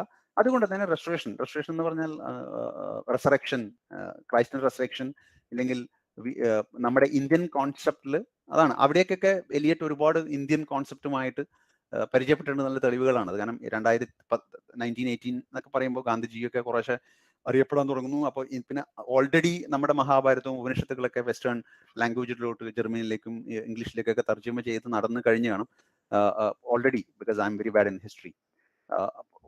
വർഷങ്ങളൊന്നും ഓർമ്മയില്ല, പക്ഷേ 19th സെഞ്ചുറി തന്നെ ഒരുപാട് കാര്യങ്ങൾ നടന്നിട്ടുണ്ട് എന്ന് ഞാൻ ഇവിടെ വായിച്ചിട്ടുണ്ട്. അപ്പോൾ വെസ്റ്റേൺ വേൾഡിന്, യൂറോപ്പിന് ഇന്ത്യൻ വേദങ്ങളും ഉപനിഷത്തുക്കളും മഹാഭാരതവും രാമായണവും ഒക്കെ ഓൾറെഡി പരിചയം ഉണ്ടാവും. ഇതുപോലുള്ള വായനക്കാർക്ക്, ഇതുപോലുള്ള എഴുത്തുകാർക്കൊക്കെ പരിചയമുണ്ട്. അതുകൊണ്ട് ഇന്ത്യൻ കോൺസെപ്റ്റിലേക്കാണ് റെസ്റ്റോറേഷൻ എന്ന് പറയുന്നത്. പിന്നെ ക്രൈസ്റ്റിന്റെ റെസറക്ഷൻ എന്ന് പറയുന്ന കാര്യം. സോ നമ്മൾ ഡിസൊല്യൂഷൻമെന്റിനെ പറ്റി പറയുമ്പോൾ there is an important line which I think we should very significant line. ഞാനത് അതിന്റെ ഈ ഡിസൊല്യൂഷൻമെന്റ്, അതായത് എന്ത് തരത്തിലുള്ള hopelessness. there is a line like, what are the roots that clutch, what branches grow out of this stony rubbish. Simple English, I don't think it's very difficult. ഞാൻ അതിന്റെ മലയാളം ട്രാൻസ്ലേഷനിലോട്ട് പോകുന്നില്ല, because it's difficult for me. Son of man, you cannot say or guess, for you know only a heap of broken images. This is a kind of disillusion, right? Because this poem is all about disillusionment. This the title. So ഇവിടെയാണ് ടൈറ്റിലിന്റെ importance. So I will go back to title. I'm also going with my order, and also I'm also talking like in a heap of broken images, because I can't help it. So നമ്മൾ ഈ ഡിസൊല്യൂഷൻമെന്റിനെ കുറിച്ച് പറയുമ്പോൾ we should talk about the title The Wasteland എന്ന് പറഞ്ഞ title. അതിന്റെ മലയാളം എനിക്ക് തോന്നുന്നു അയ്യപ്പ പണിക്കർ അതിനെ തരിശു ഭൂമി എന്നാണ് ട്രാൻസ്ലേറ്റ് ചെയ്തിരിക്കുന്നത്. മറ്റു പല ട്രാൻസ്ലേഷൻ ഉണ്ട്. I M not going into it. So but this is ഇതിന്റെ ഈ ദ വേസ്റ്റ്ലാൻഡ് എന്ന് പറയുന്ന title, there is a mythical reference. There is something called from ritual to romance എന്ന് പറയുന്ന വെസ്റ്റേണിന്റെ ഒരു 1920 വന്ന ഒരു റൈറ്റപ്പ് ഉണ്ട്. അതില് there is a mythological kingdom. അവിടുത്തെ രാജാവിന്, that is a fisher king. ആ ഫിഷർ കിങ്ങിന്റെ റെഫറൻസ് നമുക്ക് കവിതയിൽ കാണാം. He has been wounded and he got through some attack or something, he got wounded, then he lost his virginity. Okay, അപ്പോൾ and മിത്തോളജിയിൽ എങ്ങനെയാണല്ലോ, രാജാവിന്റെ virginity പോകുമ്പോൾ രാജ്യവും തരിശ് ഭൂമിയായി മാറുന്നു. സോ അങ്ങനെയാണ് ആ മിത്തോളജി, അതായത് റിച്വൽ ടു റൊമാൻസ് എന്ന് പറയുന്ന മിത്തോളജിക്കൽ സ്റ്റോറി, ഐ മീൻ അതിൽ വന്ന ആ ബുക്കിലുള്ള മിത്തോളജിക്കൽ സ്റ്റോറി പോകുന്നത് ഈ ലൈനിലാണ്. Then the king's struggles and the various comes in the typical mythology. They restore that, but then Eliot stops there. Eliot just take this title from that references, because the wasteland where everything is what you call barren, everything is dry. പല അവസാനത്തെ സെക്ഷനിൽ, നമ്മുടെ 5ാമത്തെ സെക്ഷനിൽ ഇതിൽ കാണാം, there is no water, only rock. അപ്പോൾ അങ്ങനെയുള്ള ഒരു ഭൂമിയിൽ എന്ത് ഉണ്ടാകും എന്നാണ് ഈ ലൈനിലൂടെ ചോദിക്കുന്നത്. നമ്മൾ നേരത്തെ വായിച്ച ലൈനിലൂടെ ചോദിക്കുന്നത്, ഇങ്ങനെയുള്ള ഒരു തരിശുഭൂമിയിൽ, അല്ലെങ്കിൽ ഇങ്ങനെയുള്ള ഒരു എന്താ പറയാ, ഒരു ബാരൻ ലാൻഡിൽ what are the roots that clutch. എന്ത് റൂട്ടാണ്? റൂട്ട് പിടിക്കാതെ ഒന്നും, വേരുകളില്ലാതെ ഒന്നും തന്നെ വളരില്ല. എന്താണ് ഇവിടെ വളരാൻ പോകുന്നത്? What branches grow out of this Stony rubbish. So this land is just A rubbish because 80 lakh people have died. Okay, because people are pushed into poverty. The so-called middle class is actually creating a lot of inequity in the society. People are struggling for work. People are struggling for what you call existence, a mere existence, the sustenance. Apo out of this stony rubbish, what branches will grow? What greenery can come up out of this rubbish land?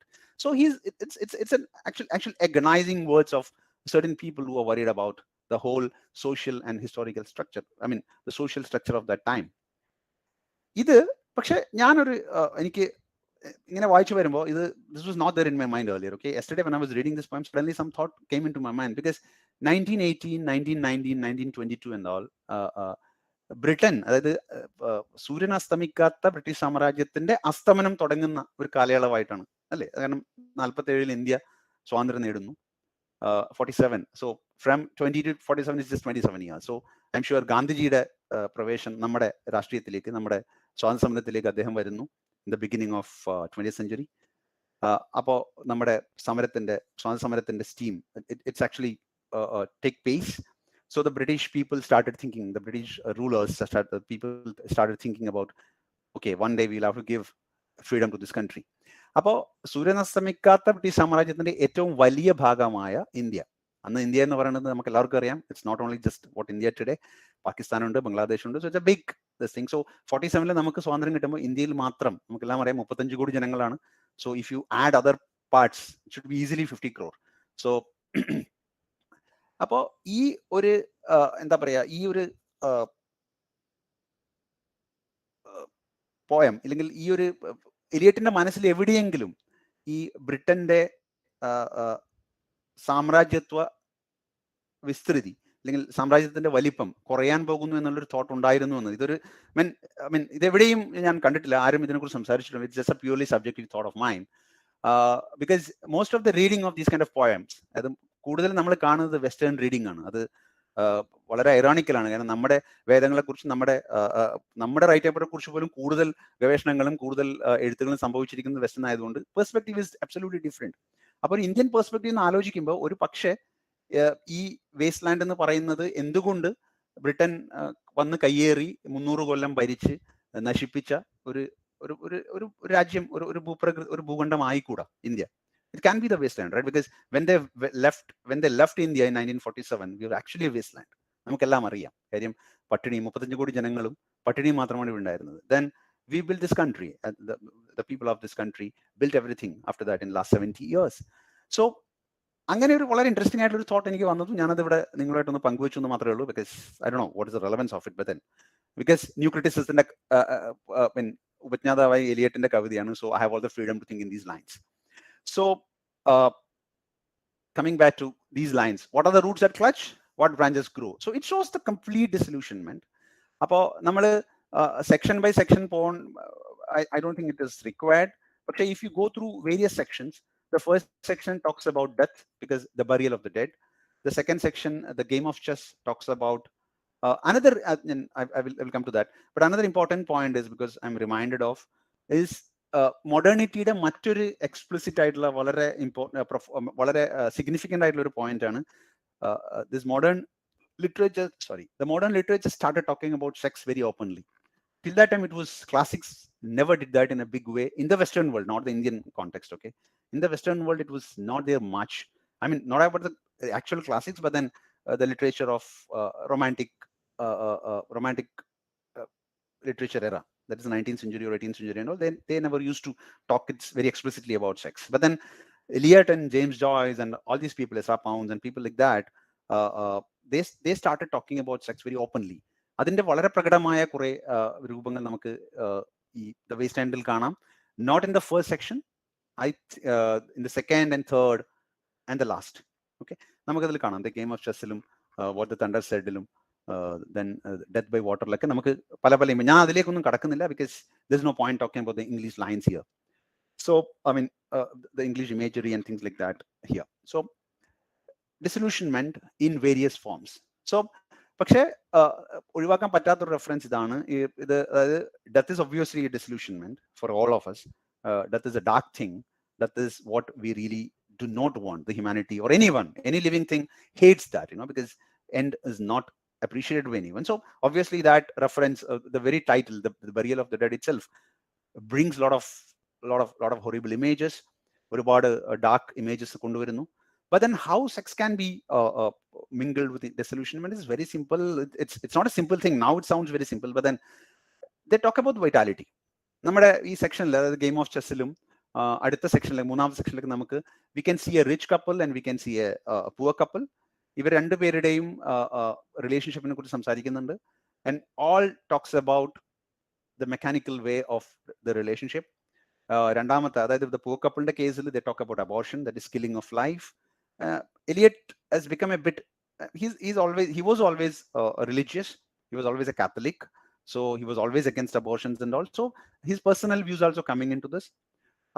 അപ്പോൾ sex images ഉപയോഗിച്ച് ഡിസൊല്യൂഷൻമെന്റ് കാണിച്ചിരിക്കുന്നത് അങ്ങനെയാണ്. That is vitality ഇല്ലാത്ത sex. ഇതിനൊരു similarity I can find മലയാളത്തിൽ മാടമ്പിന്റെ I think അശ്വത്ഥാമാവ് എന്ന നോവലിൽ അശ്വത്ഥാമാവ് എന്ന നോവൽ ഇങ്ങനെയുള്ള ഒരു reference I think, because I read that novel may be ഒരു 20 വർഷം മുമ്പ് വായിച്ചാണ്, അതിനുശേഷം വായിച്ചിട്ടില്ല. Somewhere it സ്ട്രക്ക് me.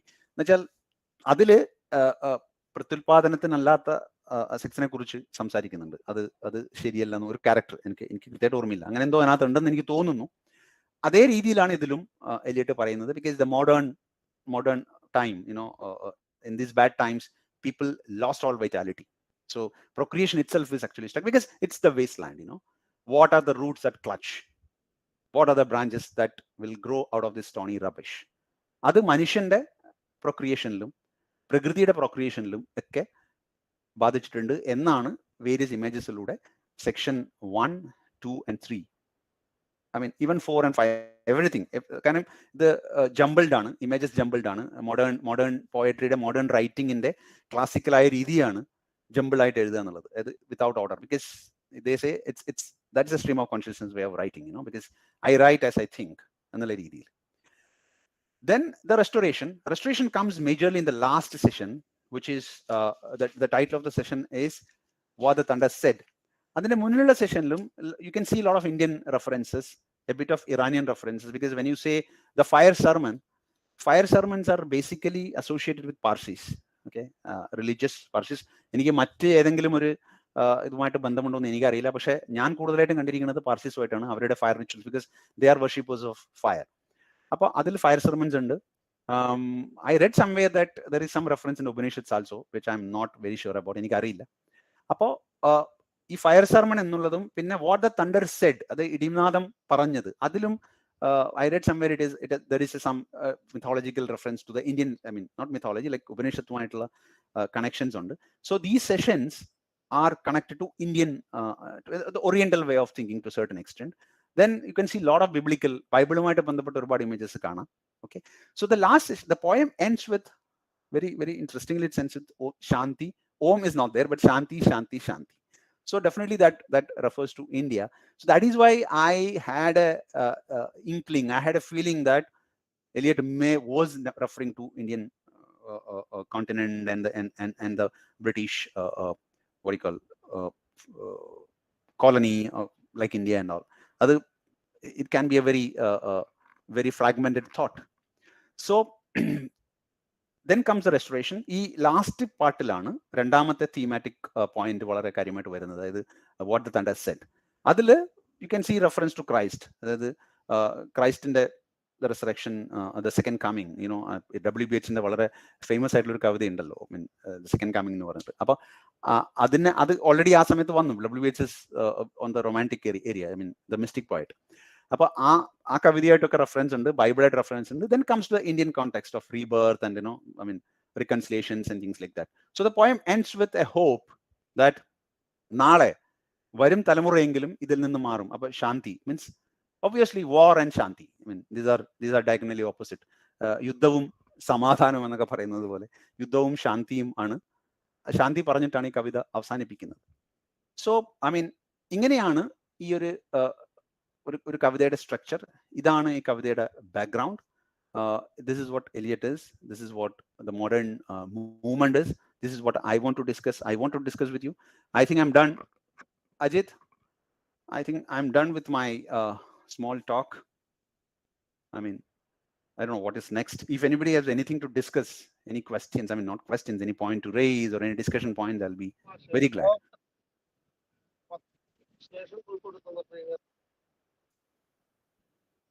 Ajit, you there? കേൾക്കുന്നുണ്ട്. Okay. എനിക്ക് തോന്നുന്നു ഇതിനുമായി ബന്ധപ്പെട്ട ഒരു ഡിസ്കഷൻ ആവാൻ വേണ്ടിയെന്ന് തോന്നുന്നത്. Okay. ഓക്കെ, അപ്പോൾ അത് താല്പര്യമുള്ളവര് പിന്നെ ഈ ഇതുമായി ബന്ധപ്പെട്ട സംശയങ്ങളും അതുപോലെ അഭിപ്രായങ്ങളും രേഖപ്പെടുത്തണമെന്നാണ് പറയുന്നത്.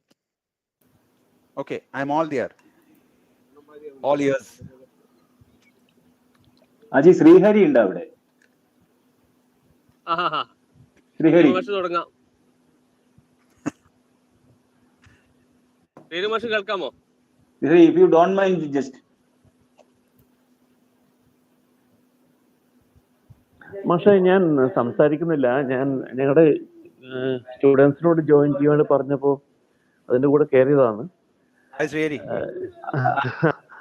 ഞാൻ ദിനേശനെ കാണാം. ഇതിനൊരു പുതുമയുണ്ട്. കാരണം സാധാരണ അക്കാഡമിക്സ് ഇല്ലാത്ത ഒരാൾ എന്ന് പറയുന്ന സമയത്ത് ഞങ്ങളിപ്പോ സ്ഥിരമായി പഠിക്കുകയും പഠിപ്പിക്കുകയും ചെയ്തുകൊണ്ടിരിക്കുന്ന സാധനം വേറൊരു ആംഗിളിൽ നിന്ന് കേൾക്കാലോ, ആ രീതിയിൽ ജോയിൻ ചെയ്താണ്. പിന്നെ എനിക്കൊന്ന് മുരളി മാഷൊക്കെ ഉണ്ട് അതിനകത്ത്. മാഷ് സംസാരിക്കുന്ന സംശയത്തിലോ ഞാൻ മാഷുണ്ട് തോന്നുന്നുണ്ട്. മാഷുടെ ആനന്ദ് മുരളീധരൻ മുരളി മാഷാണ്. മുരളി മാഷ വളരെ സന്തോഷം. മുരളി മാഷ് ഉണ്ടെങ്കിൽ സംസാരിക്കാൻ തുടങ്ങാം.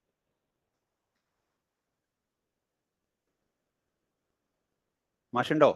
മുരളി മാഷ് ഞാനുണ്ട് ദിനേശ. ഞാൻ പിന്നെ കുട്ടികള് ചോദിക്കട്ടെ. കുട്ടികള് നമസ്കാരം. ഞാൻ കേട്ടു സ്വീകരി കഴിഞ്ഞ പോലെ ഒരു അക്കാദമിക് ഇതിന് പുറത്തുനിന്ന് കേൾക്കുമ്പോൾ ചില കാര്യങ്ങൾ വളരെ രസമുണ്ട്. എന്തായാലും കുട്ടികള് തുടങ്ങട്ടെ. നമ്മൾ ഇത് മറ്റൊരു രീതിയിലേക്ക് കൊണ്ടുവന്നില്ല. ഓക്കെ,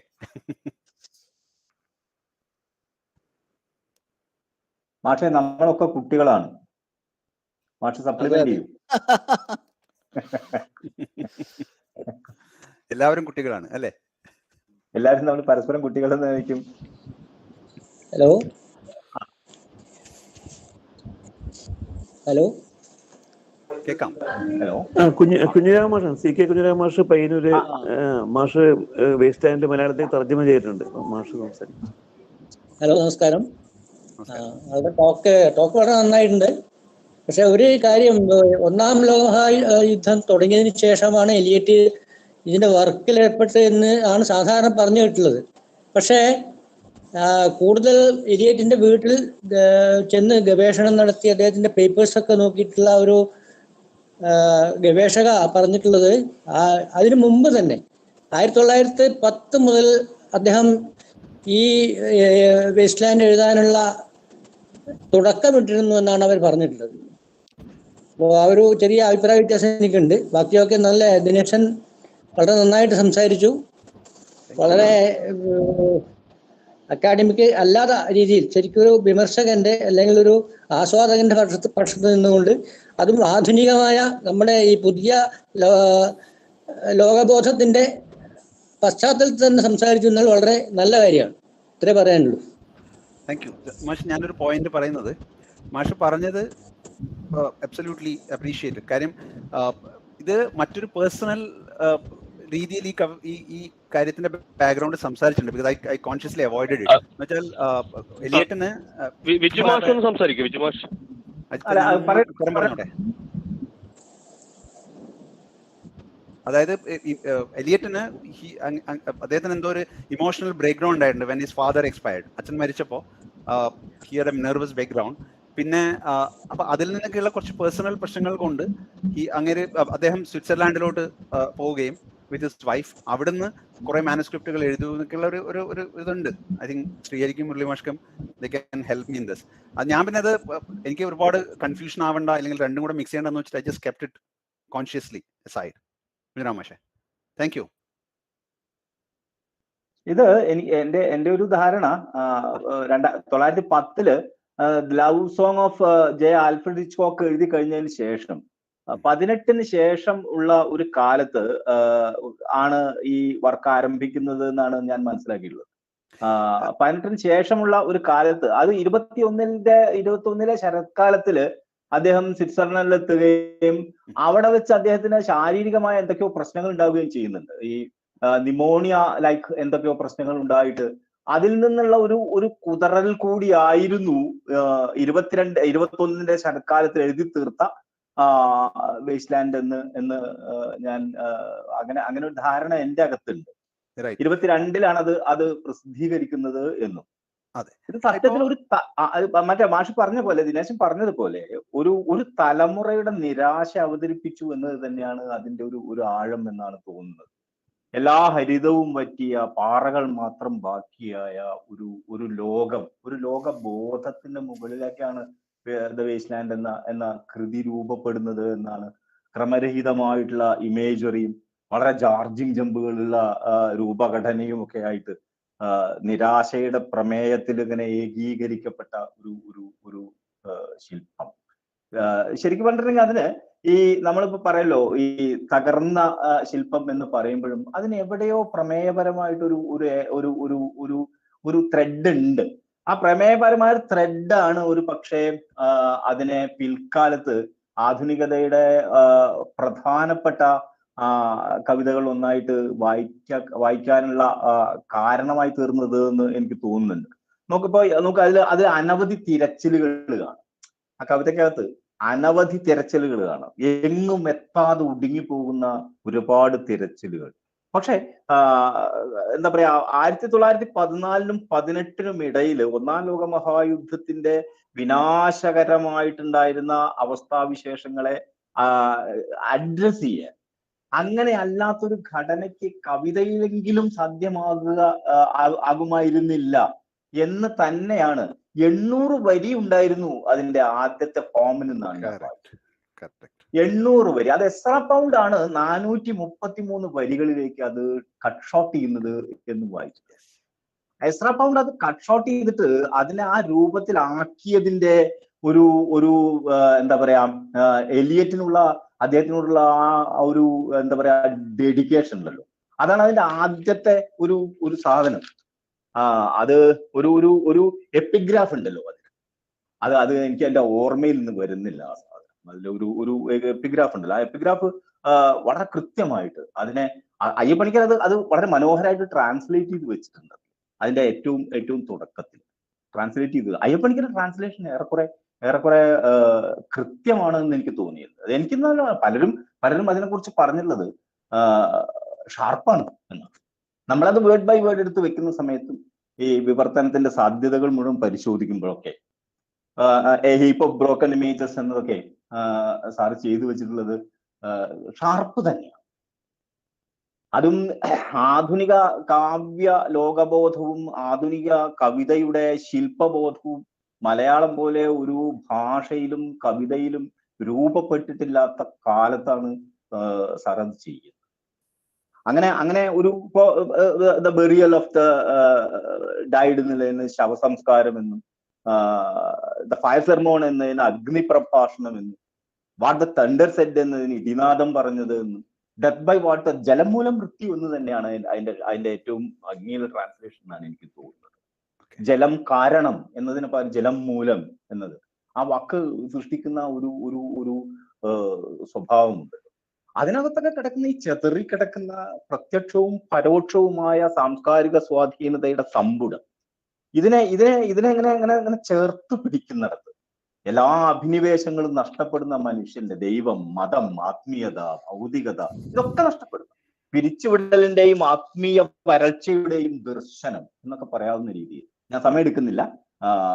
ഈ കവിത ഒരു പക്ഷേ നമ്മുടെയൊക്കെ വായനാബാല്യത്തെ എത്രമാത്രം തീപിടിപ്പിച്ചിരുന്നു എന്ന് ഓർക്കുമ്പോൾ ഈ ഒരു സന്ധ്യ എത്ര ധന്യമാകുന്നു എന്നേ പറയാനുള്ളൂ.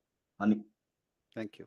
ഇതിൽ ആഡ് ചെയ്യാനുള്ളത് സാർ പറഞ്ഞതുപോലെ ഈ കവിത even if it's a jumbled images, നമ്മൾ നോക്കിക്കഴിഞ്ഞാൽ നമ്മുടെ ചിന്തകൾ ഇപ്പോൾ നമ്മൾ ഒരു ദിവസം എഴുന്നേറ്റ് ഉറങ്ങുന്നത് വരെ അല്ലെങ്കിൽ ഉറങ്ങിയതിന് ശേഷവും നമ്മുടെ മനസ്സിൽ വരുന്ന ചിന്തകൾ നമ്മൾ നോക്കിക്കഴിഞ്ഞാൽ ലക്ഷക്കണക്കിന് ചിന്തകൾ, ഐ മീൻ എങ്ങനെയാണെന്ന് നമ്പർ ചെയ്യുന്ന അറിയില്ല, ഒരുപാട് ചിന്തകൾ എവിടെയും എത്താണ്ട് തീർന്നു പോയിട്ടുണ്ട്. അപ്പൊ 800 വരികളുള്ള ഒരു കവിത എസ്ര പൗണ്ട് എഡിറ്റ് ചെയ്ത് 430 വരികളാക്കുമ്പോൾ സംഭവിക്കുന്നതും നമ്മുടെ ജീവിതത്തിൽ സംഭവിക്കുന്ന ഇതാണ്. പക്ഷെ അതുകൊണ്ടൊന്നും നമ്മുടെ ജീവിതത്തിനും കാര്യമായ പ്രശ്നങ്ങളൊന്നും സംഭവിക്കുന്നില്ല. നമ്മൾ വളരെ കൊഹസീവായിട്ട് നമ്മുടെ കാര്യങ്ങൾ ചെയ്യുകയും നമ്മൾ സംസാരിക്കുകയും ഒക്കെ ചെയ്യുന്നുണ്ട്.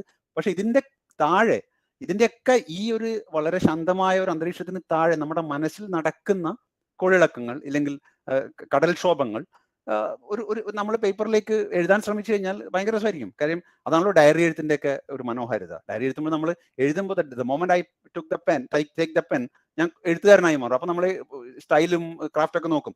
പക്ഷെ ആരെങ്കിലും ഒരാൾ തന്റെ ചിന്തകൾ അതുപോലെ പകർത്താൻ വല്ല മെഷീൻ വല്ലതും ഉണ്ടെങ്കിൽ ഭയങ്കര രസമായിരിക്കും. ഒരുപക്ഷെ അതുകൊണ്ട് തന്നെയാണ് ഈ കവിത ഇങ്ങനെ ജംബിൾഡ് ആയിട്ട് വരുമ്പോഴും അത് ഒരു കൊഹസീവായിട്ടുള്ള ഒരു ഇമേജ് തരുന്നതും ഈ പറഞ്ഞതുപോലെയുള്ള ഒരു വലിയ മൂവ്മെന്റിന് തുടക്കമാവുമെന്ന് എനിക്ക് തോന്നുന്നു. I was just adding into it.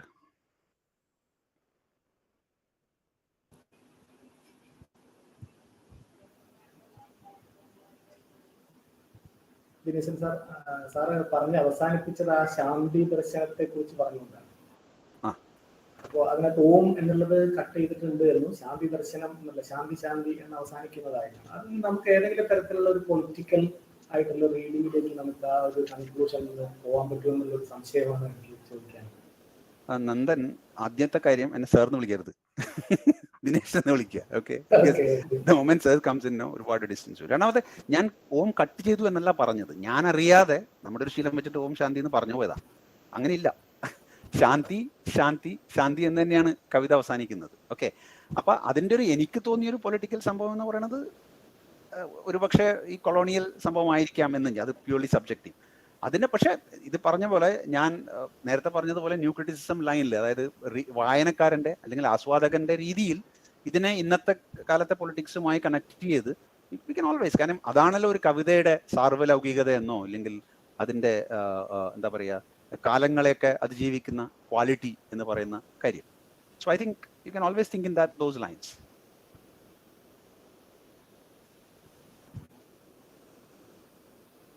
അതില് ദേവൻ അതില് ഈ ജർമ്മൻ, ഫ്രഞ്ച്, ഇറ്റാലിയൻ, സംസ്കൃതം, ഇങ്ങനെ വിവിധ ഭാഷകളിൽ നിന്നുള്ള ഉദ്ധരണികളുണ്ട്.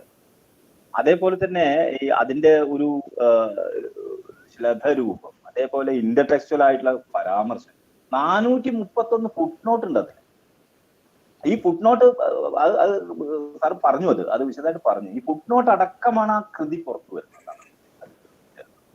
ഈ ആ ഫുട് നോട്ട് കൂടി ഇല്ലായിരുന്നെങ്കിൽ അത് എങ്ങനെ കമ്മ്യൂണിക്കേറ്റ് ചെയ്യുമായിരുന്നു എന്ന്. ആ ഫുട് നോട്ട് ഉണ്ടായിട്ട് പോലും അത് കമ്മ്യൂണിക്കേറ്റ് ചെയ്യാൻ, അത് വായിച്ചെത്തിക്കാനുള്ള ഒരു പക്ഷെ നമ്മള് മലയാള കവിത വായിച്ച് ശീലമുള്ള ആൾക്കാർക്ക്, മഹാകാവ്യ പരിചയമുള്ളവർക്ക്, ഞാനതാ പറയാം, മഹാകാവ്യ പരിചയമുള്ളവരെ സംബന്ധിച്ച് പോലും ഈ കൃതി വായിച്ചെത്തിക്കല് എളുപ്പമായിരുന്നില്ല എന്നതാണ് അതിന്റെ ഒരു വായനാ ചരിത്രം.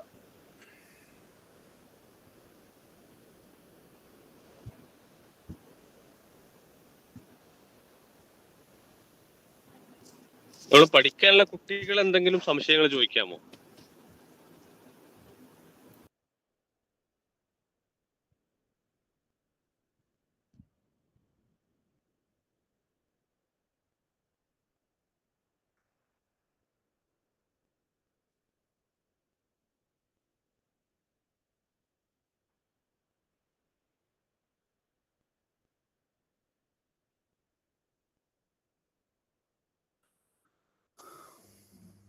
അജിത്ത്, ഇത് വിദ്യാർത്ഥികൾക്ക് PG ഉള്ളത് UG ആണോ? മലയാളം അവരുള്ളത് കൊണ്ട് ചെറിയൊരു ക്ലാരിഫിക്കേഷൻസ്, ചിലത് എനിക്ക് തോന്നുന്നത് മുരളി മാഷ് പറയായിരിക്കും, മാഷായിരിക്കും അത് കുറച്ചുകൂടെ നന്നായി പറയാൻ വേണ്ടി പറ്റുന്ന ആള്. ഇതില് ന്യൂ ക്രിട്ടിക്കൽ ആയിട്ടുള്ള റീഡിങ് സ്ട്രാറ്റജി ആണ് ഉപയോഗിച്ചത് എന്ന് പറഞ്ഞതും, അതുപോലെ മോഡേണിറ്റി എന്ന് പറഞ്ഞതും, അത് ആ ടേംസിന് കുറച്ച് കുഴപ്പമുള്ള സാധനങ്ങളാണ് ആ മാഷ് പറയുന്നു വിചാരിക്കുന്നു.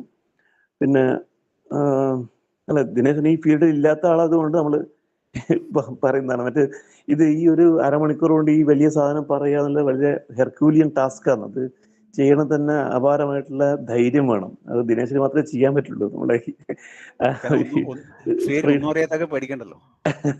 അതല്ല അത് സാധാരണ ആൾക്കാർക്ക് പറയാൻ പറ്റില്ല, ഒന്നും അറിയാത്ത ആൾക്ക് പറയാൻ പറ്റില്ല. അപ്പോൾ അത് ഒരു ആവിഷ്കാര ധൈര്യം തന്നെയാണ് അത് അങ്ങനെ ചെയ്യുന്നത്. പിന്നെ ഇത് കൂടുതൽ അറിയുന്നതോറും കോംപ്ലക്സ് ആയി വരുന്ന ഒരു കൃതിയും കൂടിയാണ്. പിന്നെ ഇതിന്റെ 100ാം വാർഷികമാണ് ഇപ്പോൾ നമ്മൾ ആഘോഷിക്കാൻ വേണ്ടി പോകുന്നത്. അതുകൊണ്ട് വളരെ പ്രസക്തമാണ്. ഏതായാലും ഈ കോളേജ് ഇങ്ങനെ ചെയ്തത് എനിക്കൊന്ന് പത്മനാഭൻ കാവുമ്പായി മാഷാണ് നമ്മുടെ ഗ്രൂപ്പിൽ ഇത് ഇട്ടത്. അപ്പോൾ ഒരു കൗതുകത്തോട് നമ്മൾ കയറിയതാണ്. ഞങ്ങളുടെ വിദ്യാർത്ഥികളൊക്കെ, ഇംഗ്ലീഷ് മീഡിയത്തിലെ വിദ്യാർത്ഥികളൊക്കെ ഇതിനകത്ത് കയറിയിട്ടുണ്ട്. ഇത് പിന്നെ വലിയൊരു സംരംഭമാണ്. അതായത് നമ്മുടെ ഒരു ഇന്റർ കൊളേജിയേറ്റ് ഇങ്ങനെ ഒരു പിന്നെ റിലേഷൻഷിപ്പ് ഇതിനകത്ത് നടക്കുക എന്നൊക്കെ പറഞ്ഞാൽ വലിയ സംഭവമാണ്. അവിടെ ഇതിന്റെ പിന്നെ നെഗറ്റീവ് ആസ്പെക്ട് ഒന്നും നമ്മൾ നോക്കേണ്ട ആവശ്യമില്ല. ഒരു തരത്തിലും ഇതിനകത്ത് മിസ്റ്റേക്സ്, അതായത് പറഞ്ഞാൽ ഏതെങ്കിലും ഭാഗം വിട്ടുപോവുകയോ തെറ്റിപ്പോവുകയോ ചെയ്തൊന്നും കാര്യമില്ല. അത് നമ്മൾ സാധാരണ വളരെ പ്രിപ്പയർഡ് ആയിട്ടുള്ള ക്ലാസ്സുകളിലും അങ്ങനെ ഉണ്ടാവും. പക്ഷെ ഇത് ആ രീതിയിൽ വളരെ മികച്ചൊരു പ്രസന്റേഷനാണ്. അപ്പോൾ എല്ലാ ഭാവങ്ങളും നേരുന്നു. ഒരു കാര്യം എനിക്ക് തോന്നുന്നത്, ഈ Keats can spring be far behind എന്ന് പറയുന്ന പോലെ റൊമാൻറ്റിക് പോയട്രിയോടുള്ള ഒരു കൗണ്ടർ ആയിട്ടുള്ള നറേറ്റീവ് ആണെങ്കിലും ചോസറുടെ കാൻറ്റർബറി ടേൽസിന്റെ ഒരു പാരഡി ഇതിനകത്ത് ഫസ്റ്റ് ലൈനിലുണ്ട്. ഈ പിന്നെ വേറൊന്ന് ഈ പെയിന്റിങ്ങിലാണ് ഈ മോഡേണിസ്റ്റ് ഈ പ്രവണതകളൊക്കെ. ഈ കവിതയാണെങ്കിലും ബാക്കി അന്നത്തെ എല്ലാ ആവിഷ്കാര രൂപങ്ങളും പിന്നെ ഇമേജിസ്റ്റ് പോയട്രി എന്നാണ് പറയുന്നത്. പെയിന്റിങ്ങിൽ വന്നൊരു മൂവ്മെന്റ് ആണ്. അതുപോലെ സിനിമ 20ാം നൂറ്റാണ്ടിന്റെ ഒരു പിന്നെ പ്രധാനപ്പെട്ട ഒരു മീഡിയമാണ്. അപ്പൊ ശരിക്കും പറഞ്ഞൊരു വിഷ്വൽ പോയിട്ട് നമുക്ക് കാണാൻ പറ്റുന്ന കവിതയാണ്. ശരിക്കും ഈ 5 ഖണ്ഡങ്ങൾ നമുക്ക് 5 എപ്പിസോഡ് ഓഫ് എ ഫിലിം ആയിട്ട് കാണാൻ വേണ്ടി പറ്റും. നമ്മുടെ എവിടെ ജോൺ എന്നുള്ള കവിതയൊക്കെ വായിക്കുന്ന സമയത്ത് നമുക്ക് വളരെ വിഷ്വൽസ് എങ്ങനെ കാണാം, അതേപോലെ ഒരു വിഷ്വൽസ് ഇതിനകത്ത് കാണാൻ പറ്റുന്ന കവിത എന്ന് പറയാൻ പറ്റും. പിന്നെ ഇതിന്റെ ടൈറീഷ്യസ് എന്ന് പറഞ്ഞാൽ കണ്ണ് കാണാത്ത ഒരാളാണ്, ഇത് മുഴുവൻ കാണുന്ന അയാളാണ്. നേരത്തെ പറഞ്ഞ ഈ അബോർഷന്റെ കാര്യം, മറ്റേ ഇവർ തമ്മിലുള്ള റിലേഷൻഷിപ്പിലത്തെ പിന്നെ ആ ഇന്റിമസി ഇല്ലായ്മയും ഒക്കെ കാണുന്നത് കണ്ണ് കാണാത്ത ടൈറീഷ്യസ് ആണ്. അങ്ങനെയുള്ള ഒരുപാട് പാരഡോക്സസും ഒക്കെയാണ് ഇതിന്റെ ഒരു ബ്യൂട്ടി എന്ന് പറഞ്ഞാൽ. അപ്പം മോഡേണിസ്റ്റ് പോയട്രി എന്നാണ് പിന്നെ അതിനെക്കുറിച്ച് പറയുന്നത്. മോഡേണിറ്റി എന്നുള്ളത് വേറൊരു പിന്നെ സംഗതിയാണ്, ലാർജർ ആയിട്ടുള്ള സാധനമാണ്. പിന്നെ ന്യൂ ക്രിട്ടിക്കൽ എന്നുള്ളത് ടെക്സ്റ്റിനകത്ത് നിന്നുകൊണ്ട്, അതായത് ഹിസ്റ്ററിയെ നമ്മൾ പുറത്ത് നിർത്തിക്കൊണ്ട്, ചരിത്രത്തിനകത്ത് ഇടപെടുത്താതെ ടെക്സ്റ്റിനകത്ത് തന്നെ അതിനുള്ള ഉത്തരങ്ങൾ കണ്ടുപിടിക്കുന്ന ഒരു സ്ട്രാറ്റജി ആണെന്ന് തോന്നുന്നുണ്ട്. മുരളി മാഷ് അത് കൂടുതൽ പറയും മാഷോട് ഉണ്ടെങ്കിൽ വിചാരിക്കുന്നു.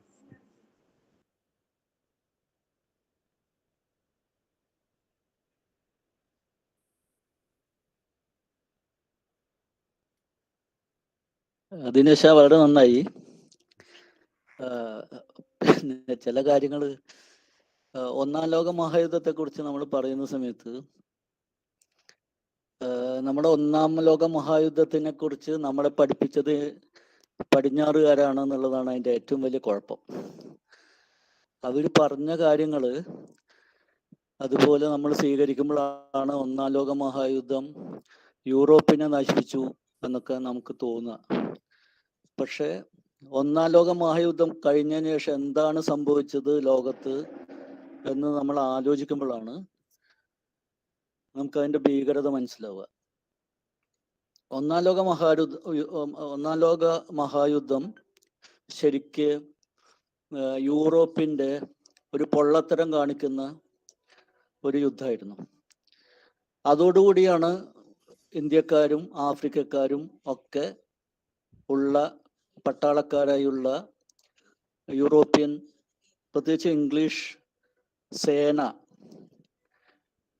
ഇവര് യൂറോപ്പിലൊക്കെ പല സ്ഥലങ്ങളിൽ യുദ്ധം ചെയ്യുകയും ഇവരെ കുറിച്ചുള്ള ഈ യൂറോപ്യൻസിനെ കുറിച്ചുള്ള അവർ കെട്ടിയുണ്ടാക്കിയിട്ടുള്ള കഥകളൊക്കെ ഇവര് അതിൻ്റെയൊക്കെ യാഥാർത്ഥ്യം ഇവർ മനസ്സിലാക്കുകയും ചെയ്ത ഒരു സമയമാണത്. അതുകൊണ്ട് തന്നെ ഒരു സംസ്കാരം എന്നുള്ള, കൂടുതൽ സാംസ്കാരികരാണ് ഞങ്ങൾ എന്നുള്ള ഒരു സങ്കല്പം തന്നെ പൊളിഞ്ഞുപോയി. അതിലും എത്രയോ സാംസ്കാരികമായി പല മേഖലകളിലും മുന്നിലുള്ള ആളുകളാണ് മറ്റു രാജ്യത്തെ ആളുകൾ എന്നുള്ളത് ഇവർക്കെല്ലാം സ്വയം ബോധ്യപ്പെടുന്നുണ്ട്. മറ്റൊരു കാര്യം, ഒന്നാം ലോക മഹായുദ്ധം ശരിക്ക് നടത്തിയത് അതിൻ്റെ അവസാനം സംഭവിച്ചത് ആഫ്രിക്ക എന്ന് പറഞ്ഞ ഭൂഖണ്ഡത്തിനെ പടിഞ്ഞാറൻ കൊളോണിയൽ രാജ്യങ്ങൾ വിഭജിച്ചെടുക്കുകയായിരുന്നു. അതാണ് അതിൻ്റെ സംഭവം. അപ്പൊ ശരിക്ക് ഒരു ആഫ്രിക്കൻ ഹിസ്റ്റോറിയൻ തന്നെ അതിനെക്കുറിച്ച് എഴുതിയിട്ടുണ്ട്. ദ സ്ക്രാമ്പിൾ ഫോർ ആഫ്രിക്ക എന്നാണ് അദ്ദേഹം അതിനെക്കുറിച്ച് പറയുന്നത്. ആഫ്രിക്കയ്ക്ക് വേണ്ടിയുള്ള കടിപിടി, വിഭവ സമാഹരണത്തിൻ്റെ ഒക്കെ ഭാഗമായിട്ട് മുതലാളിത്തം വളർന്നു വരുന്ന സമയത്ത് ഇന്ത്യ പോലുള്ള രാജ്യങ്ങളെ ചൂഷണം ചെയ്ത് മതിയാവാത്ത ഒരു ഘട്ടം വന്ന സമയത്ത് ആഫ്രിക്കയെ എങ്ങനെ ഇനിയും ഭംഗിയായി ചൂഷണം ചെയ്യാൻ കഴിയും എന്ന ഒരു വിശദമായ ചിന്തയല്ലെങ്കിലും അങ്ങനെ ഒരു മൂലധനത്തിൻ്റെ ഒരു ഡ്രൈവ് അതിൽ നമുക്ക് കാണാം. അങ്ങനെയാണ് ശരിക്ക് ഈ ഒന്നാം ലോക മഹായുദ്ധത്തിൻ്റെ അവസാനം കാണുന്നത്. അന്നത്തെ പോപ്പിൻ്റെ അധ്യക്ഷതയിൽ ഒരുമിച്ച് കൂടിയിരുന്ന് ഈ രാജ്യത്തെ പ്രതിനിധികളൊക്കെ ലോകത്തിൻ്റെ മാപ്പ് വെച്ച്, ആഫ്രിക്കയുടെ മാപ്പ് വെച്ച് അതിൽ വരഞ്ഞിട്ടാണ് ആഫ്രിക്കയെ വിഭജിക്കുന്നത്. ഇത് വളരെ രസകരമായ ഒരു കാര്യമാണ്. അതിൻ്റെ ഒരു പ്രധാന ഭവിഷ്യത്ത് എന്ന് പറഞ്ഞാൽ ഇപ്പൊ പല രാജ്യങ്ങളിലും ഇവർ വരച്ച വര കടന്നുപോയത് രണ്ട് ബന്ധുക്കളായ കുടുംബങ്ങൾക്ക് ഇടയിലാണ്. ഫ്രഞ്ച് ആഫ്രിക്കയിൽ ഒരു ദിവസം മുതൽ ഫ്രഞ്ച് സംസാരിക്കേണ്ടി വരുന്നു. ഇംഗ്ലീഷ് ആഫ്രിക്കയിൽ അതേ കുടുംബത്തിന്റെ ഭാഗമായ കുറച്ച് ആളുകൾ ഇംഗ്ലീഷ് സംസാരിക്കേണ്ടി വരുന്നു. ഇങ്ങനെ വലിയൊരു മഹാസംസ്കാരങ്ങളായിട്ടുള്ള ഒരുപക്ഷെ അരിസ്റ്റോട്ടിലൊക്കെ പോയി പഠിച്ച സ്ഥലമാണ് ആഫ്രിക്ക എന്നാണ് പറയുന്നത്. ജാസ് പോലുള്ള സംഗീതം രൂപപ്പെട്ട സ്ഥലം, പഴയ മാത്തമെറ്റീഷ്യൻസിൻ്റെ ഒക്കെ പല ചിന്തകളുടെയും ഉറവിടമായ സ്ഥലം. ഈ മഹാസംസ്കാരങ്ങളെ മനുഷ്യനുണ്ടായ സ്ഥലം നമുക്കിപ്പോൾ പറയാതിരിക്കാൻ കഴിയില്ല. കാരണം പ്രാചീന മനുഷ്യന്റെ യാത്ര തുടങ്ങിയത് ആഫ്രിക്കൻ തീരങ്ങളിൽ നിന്നാണ് എന്നുള്ള നൈൽ നദീ തീരങ്ങൾ ആ പ്രദേശത്ത് നിന്നാണെന്ന് നമുക്കിപ്പോൾ അറിയാം. പലപ്പോഴും പല ശാസ്ത്ര പുസ്തകങ്ങളും ചരിത്രമൊക്കെ, പുതിയ ചരിത്രങ്ങളൊക്കെ, വായനകളൊക്കെ വരുന്നുണ്ട്, തെളിവുകളോട് വരുന്നുണ്ട്. അപ്പൊ ഇങ്ങനെ ഉള്ള ഒരു അവസാനമാണ് ശരിക്കും പറഞ്ഞാൽ ഒന്നാം ലോക മഹായുദ്ധത്തിൽ സംഭവിച്ചത്. ഒന്നാം ലോക മഹായുദ്ധം ശരിക്ക് മറ്റൊരർത്ഥത്തിൽ പറഞ്ഞാൽ ഈ കോളനി ഭരണത്തിന്റെ നാശം തുടങ്ങുന്ന സമയം കൂടിയാണ്. 1918, 1920 നമ്മൾ ആലോചിച്ചാൽ 20ന്റെ പ്രത്യേകത, ഇന്ത്യയെ കുറിച്ച് ആലോചിക്കുമ്പോൾ 20ന്റെ പ്രത്യേകത എന്ന് പറഞ്ഞാൽ ഗാന്ധി എൻറ്റേഴ്സ് ദ സീൻ എന്നുള്ളതാണ്. ഗാന്ധി കംസ് എന്ന് വേണമെങ്കിൽ പറയാം. ഗാന്ധി വരുന്നു. ജനകീയമായിട്ടുള്ള ഒരു 10 കൊല്ലത്തെ 1920 മുതൽ 30 വരെയുള്ള കാലഘട്ടം തീർച്ചയായിട്ടും നിസ്സഹകരണ സമരം പോലുള്ള വലിയ സമരങ്ങൾ, 1942 വരെയുള്ള സമയത്ത് അങ്ങനെയുള്ള വലിയ മാറ്റങ്ങളാണ് നടക്കുന്നത്. അപ്പൊ ഈ ഒരു യുദ്ധം, ഒന്നാം ലോക മഹായുദ്ധങ്ങളിൽ നിന്നും ചില സത്യങ്ങൾ മനസ്സിലായ ഇന്ത്യക്കാരായ പട്ടാളക്കാർ, അതുപോലെ അതുമായി ബന്ധപ്പെട്ട ആളുകൾ, ആഫ്രിക്കൻ പട്ടാളക്കാർ ഒക്കെ പുതിയ ഒരു ചിന്താരീതിയിലേക്ക് വരുന്നുണ്ട്. അതായത് അവർക്ക് തോക്കുമായി ബന്ധം വരുന്നുണ്ട് പലപ്പോഴും, ആഫ്രിക്കയിലൊക്കെ പ്രത്യേകിച്ചും. ഈ പുതിയ ആയുധങ്ങളും അതിന്റെ ശക്തിയൊക്കെ മനസ്സിലാക്കുന്നുണ്ട്. അതുകൊണ്ടാണ് പല ആഫ്രിക്കൻ രാജ്യങ്ങളിലെയും സ്വാതന്ത്ര്യ സമരങ്ങൾ കുറച്ചൊക്കെ രക്തരൂക്ഷിത സമരങ്ങൾ തന്നെ ആയിരുന്നു എന്നുള്ളതാണ്. അപ്പൊ ഈ ഒരു ഒരു വലിയ സാമ്രാജ്യം, ശരിക്ക് അമേരിക്കക്കാരനായ എലിയറ്റ് ഇംഗ്ലണ്ടിൽ ആണ് പ്രശസ്തനാവുന്നത്. ഇംഗ്ലണ്ടാണ് അദ്ദേഹത്തിന്റെ സ്ഥലം എന്ന് അദ്ദേഹം പറഞ്ഞിരുന്നു. അദ്ദേഹം രാജവാഴ്ചയെ അനുകൂലിച്ചിരുന്ന ഒരാളാണ്. അങ്ങനത്തെ പല കാര്യങ്ങളും, സാഹിത്യ വായനയിൽ അദ്ദേഹം സ്വയം ഒരു പരമ്പരാഗതവാദി എന്നാണ് സ്വയം തന്നെ പറഞ്ഞിട്ടുള്ളത്. അപ്പൊ ശരിക്ക് ഈ 20ന് ശേഷം, അത് എന്ന് എഴുതി എന്നുള്ളതല്ല, ഒരു പക്ഷേ എഴുത്ത് 18 തുടങ്ങിയാലും 20 തുടങ്ങിയാലും 1910 തുടങ്ങിയാലും കുറച്ചൊക്കെ മുമ്പുള്ള അനുഭവങ്ങളൊക്കെ അതിലേക്ക് കടന്നു വരും. ദീർഘമായ ചില അനുഭവങ്ങൾ ഉണ്ടാവും, ചില നിരീക്ഷണങ്ങൾ ഉണ്ടാവും, ഇത്തരം കാര്യങ്ങളൊക്കെ അതിൽ വരാമല്ലോ. അപ്പൊ അങ്ങനെയുള്ള ഒരു ഇത്രയും നിരീക്ഷിക്കുന്ന ഒരാൾ. പിന്നെ അമേരിക്കയിലെ ജീവിതം നമ്മൾ നോക്കുന്ന സമയത്ത് T.S. എലിയറ്റിന് അദ്ദേഹത്തിൻ്റെ ഗ്രാൻഡ് ഫാദർ, മുത്തച്ഛൻ, കുറേയൊക്കെ ഈ അടിമത്തത്തിനെതിരായിട്ടുള്ള ചില പ്രവർത്തനങ്ങളൊക്കെ ചെയ്ത ആളായിരുന്നു ആ കാലത്ത്. അതൊന്നും അധികം ആളുകൾ അറിയാത്ത കാര്യങ്ങളാണ്. അടിമകളെ അദ്ദേഹം പൈസ കൊടുത്ത് വിലയ്ക്ക് വാങ്ങുകയും പിന്നെ മോചിപ്പിക്കുകയൊക്കെ ചെയ്തിട്ടുണ്ട് ഗ്രാൻഡ് ഫാദർ. പക്ഷേ അവർക്ക് കൊടുത്ത പൈസ കുറേശ്ശെയായിട്ട് അദ്ദേഹം തിരിച്ചു വാങ്ങിയിരുന്നു എന്നും പറയുന്നുണ്ട്. അപ്പൊ ആ കാലത്ത് ഒരു അടിമയെ മോചിപ്പിക്കാൻ വേണ്ടി പൈസ കൊടുത്ത് വാങ്ങുകയും അവരെ സ്വതന്ത്രമായി ജോലി ചെയ്യാൻ വിടുകയും ഒക്കെ ചെയ്ത അങ്ങനെയുള്ള ഒരു നഗരം തന്നെ പടുത്തുയർത്തിയ ഒരാളാണ് അദ്ദേഹത്തിന്റെ ഗ്രാൻഡ് ഫാദർ. ഒരു പ്രത്യേക മത വിഭാഗത്തിന്റെ അധ്യക്ഷനും ഈ യൂറോപ്യൻ അമേരിക്കയിലെ ഫ്രോണ്ടിയർ അഡ്വാൻസ്മെന്റ് എന്ന് പറയുന്ന മുന്നണി, അമേരിക്ക കീഴടക്കി ഒരു ഭാഗത്തു നിന്ന് മറ്റൊരു ഭാഗത്തേക്ക് യാത്ര ചെയ്ത വലിയൊരു സംഘത്തിന്റെ ഒക്കെ നേതാവ് കൂടി ആയിരുന്നു അദ്ദേഹം.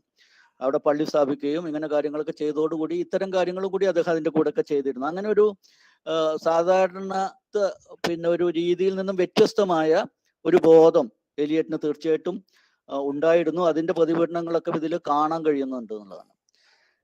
പക്ഷേ ഇംഗ്ലണ്ടിന്റെ ഒരു ആരാധകനായി ജീവിച്ച അദ്ദേഹം 20കൾ മുതൽ സംഭവിച്ചുകൊണ്ടിരിക്കുന്ന ഒരു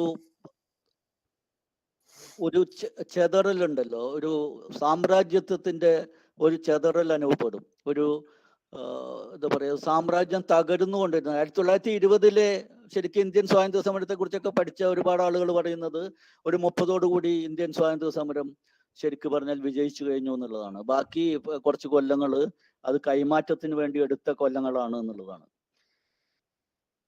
അപ്പൊ ഒരു സാമ്രാജ്യം തകർന്നു കഴിയുമ്പോൾ ഉണ്ടാവുന്ന ഒരു ഇംഗ്ലണ്ട് ഉണ്ടല്ലോ, ആ ഇംഗ്ലണ്ടിന്റെ ചിത്രം തന്നെയാണത്.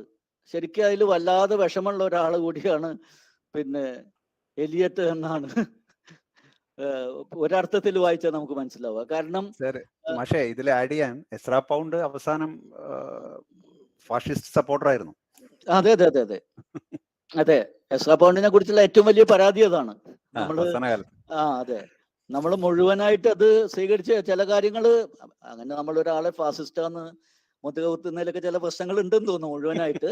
പക്ഷെ എന്നാലും ഞാൻ പറയുന്നത് നമ്മുടെ ബോധം രൂപപ്പെടുന്നത് പലപ്പോഴും നമ്മൾ വിചാരിക്കുന്ന രീതിയിൽ അല്ലാത്തത് കൊണ്ട് ഈ പുതിയ കാലഘട്ടത്തിന്റെ ഒരു സംസ്കാരവും അല്ലെങ്കിൽ ഒരു മാറ്റവും ഒന്നും ഉൾക്കൊള്ളാൻ പിന്നെ പഴയ അതിൽ നിരാശയാണ് വരുന്നത്, കഠിനമായ നിരാശയാണ് വരുന്നത്. അതായത് പഴയ ഇംഗ്ലണ്ട്, പഴയ സാമ്രാജ്യം, പഴയ വെള്ളക്കാരന്റെ ആധിപത്യം നശിക്കുന്ന ഒരു ലോകമുണ്ടല്ലോ, അങ്ങനെ ഒരു ലോകം ഏറ്റവും ഭീതിജനകമായ ലോകമാണ്. എല്ലാ സംസ്കാരങ്ങളും അസ്തമിച്ചു എന്ന് ആണ് ശരിക്കും എലിയറ്റിന് തോന്നുന്നത് ഇതിലൂടെ. പക്ഷെ അതിൽ നമ്മൾ ആധുനിക കാലത്ത് അനുഭവിച്ചു കൊണ്ടിരിക്കുന്ന ഒരുപാട് പ്രശ്നങ്ങൾ ഉണ്ടെങ്കിൽ കൂടി ആധുനിക ലോകത്തെ മുഴുവൻ അങ്ങനെ തള്ളിപ്പറയാൻ ഇന്ന് ജീവിക്കുന്ന ആരും തയ്യാറല്ല. ആധുനികതയ്ക്കെതിരെ നമുക്ക് പല വിമർശനങ്ങളുണ്ട്. പക്ഷെ അതൊരു വേസ്റ്റ് ലാൻഡ് ആണെന്നും അത് തകർന്നടിഞ്ഞു പോകുമെന്നും ഒക്കെ തോന്നുന്നത് ഒരുപക്ഷെ ആ പുസ്തകം മുഴുവനായിട്ട് നമ്മൾ എടുക്കുന്ന ആ ഒരു തകർച്ചയുടെ ബിംബം ശരിക്ക് സാമ്രാജ്യത്വത്തിന്റെ തകർച്ചയുടെ ഒരു ബിംബം തന്നെയാണ്. അതിൽ വിഷമുള്ള ഒരാളാണ് എലിയറ്റ് എന്നുള്ളതാണ്. ആധുനികത എന്നുള്ള ഒരു വാക്ക് ആധുനികതാവാദം എന്നുള്ള രീതിയിലാണ് നമ്മൾ മോഡേണിസം എന്നാണ് സാധാരണ പറയാറുള്ളത്.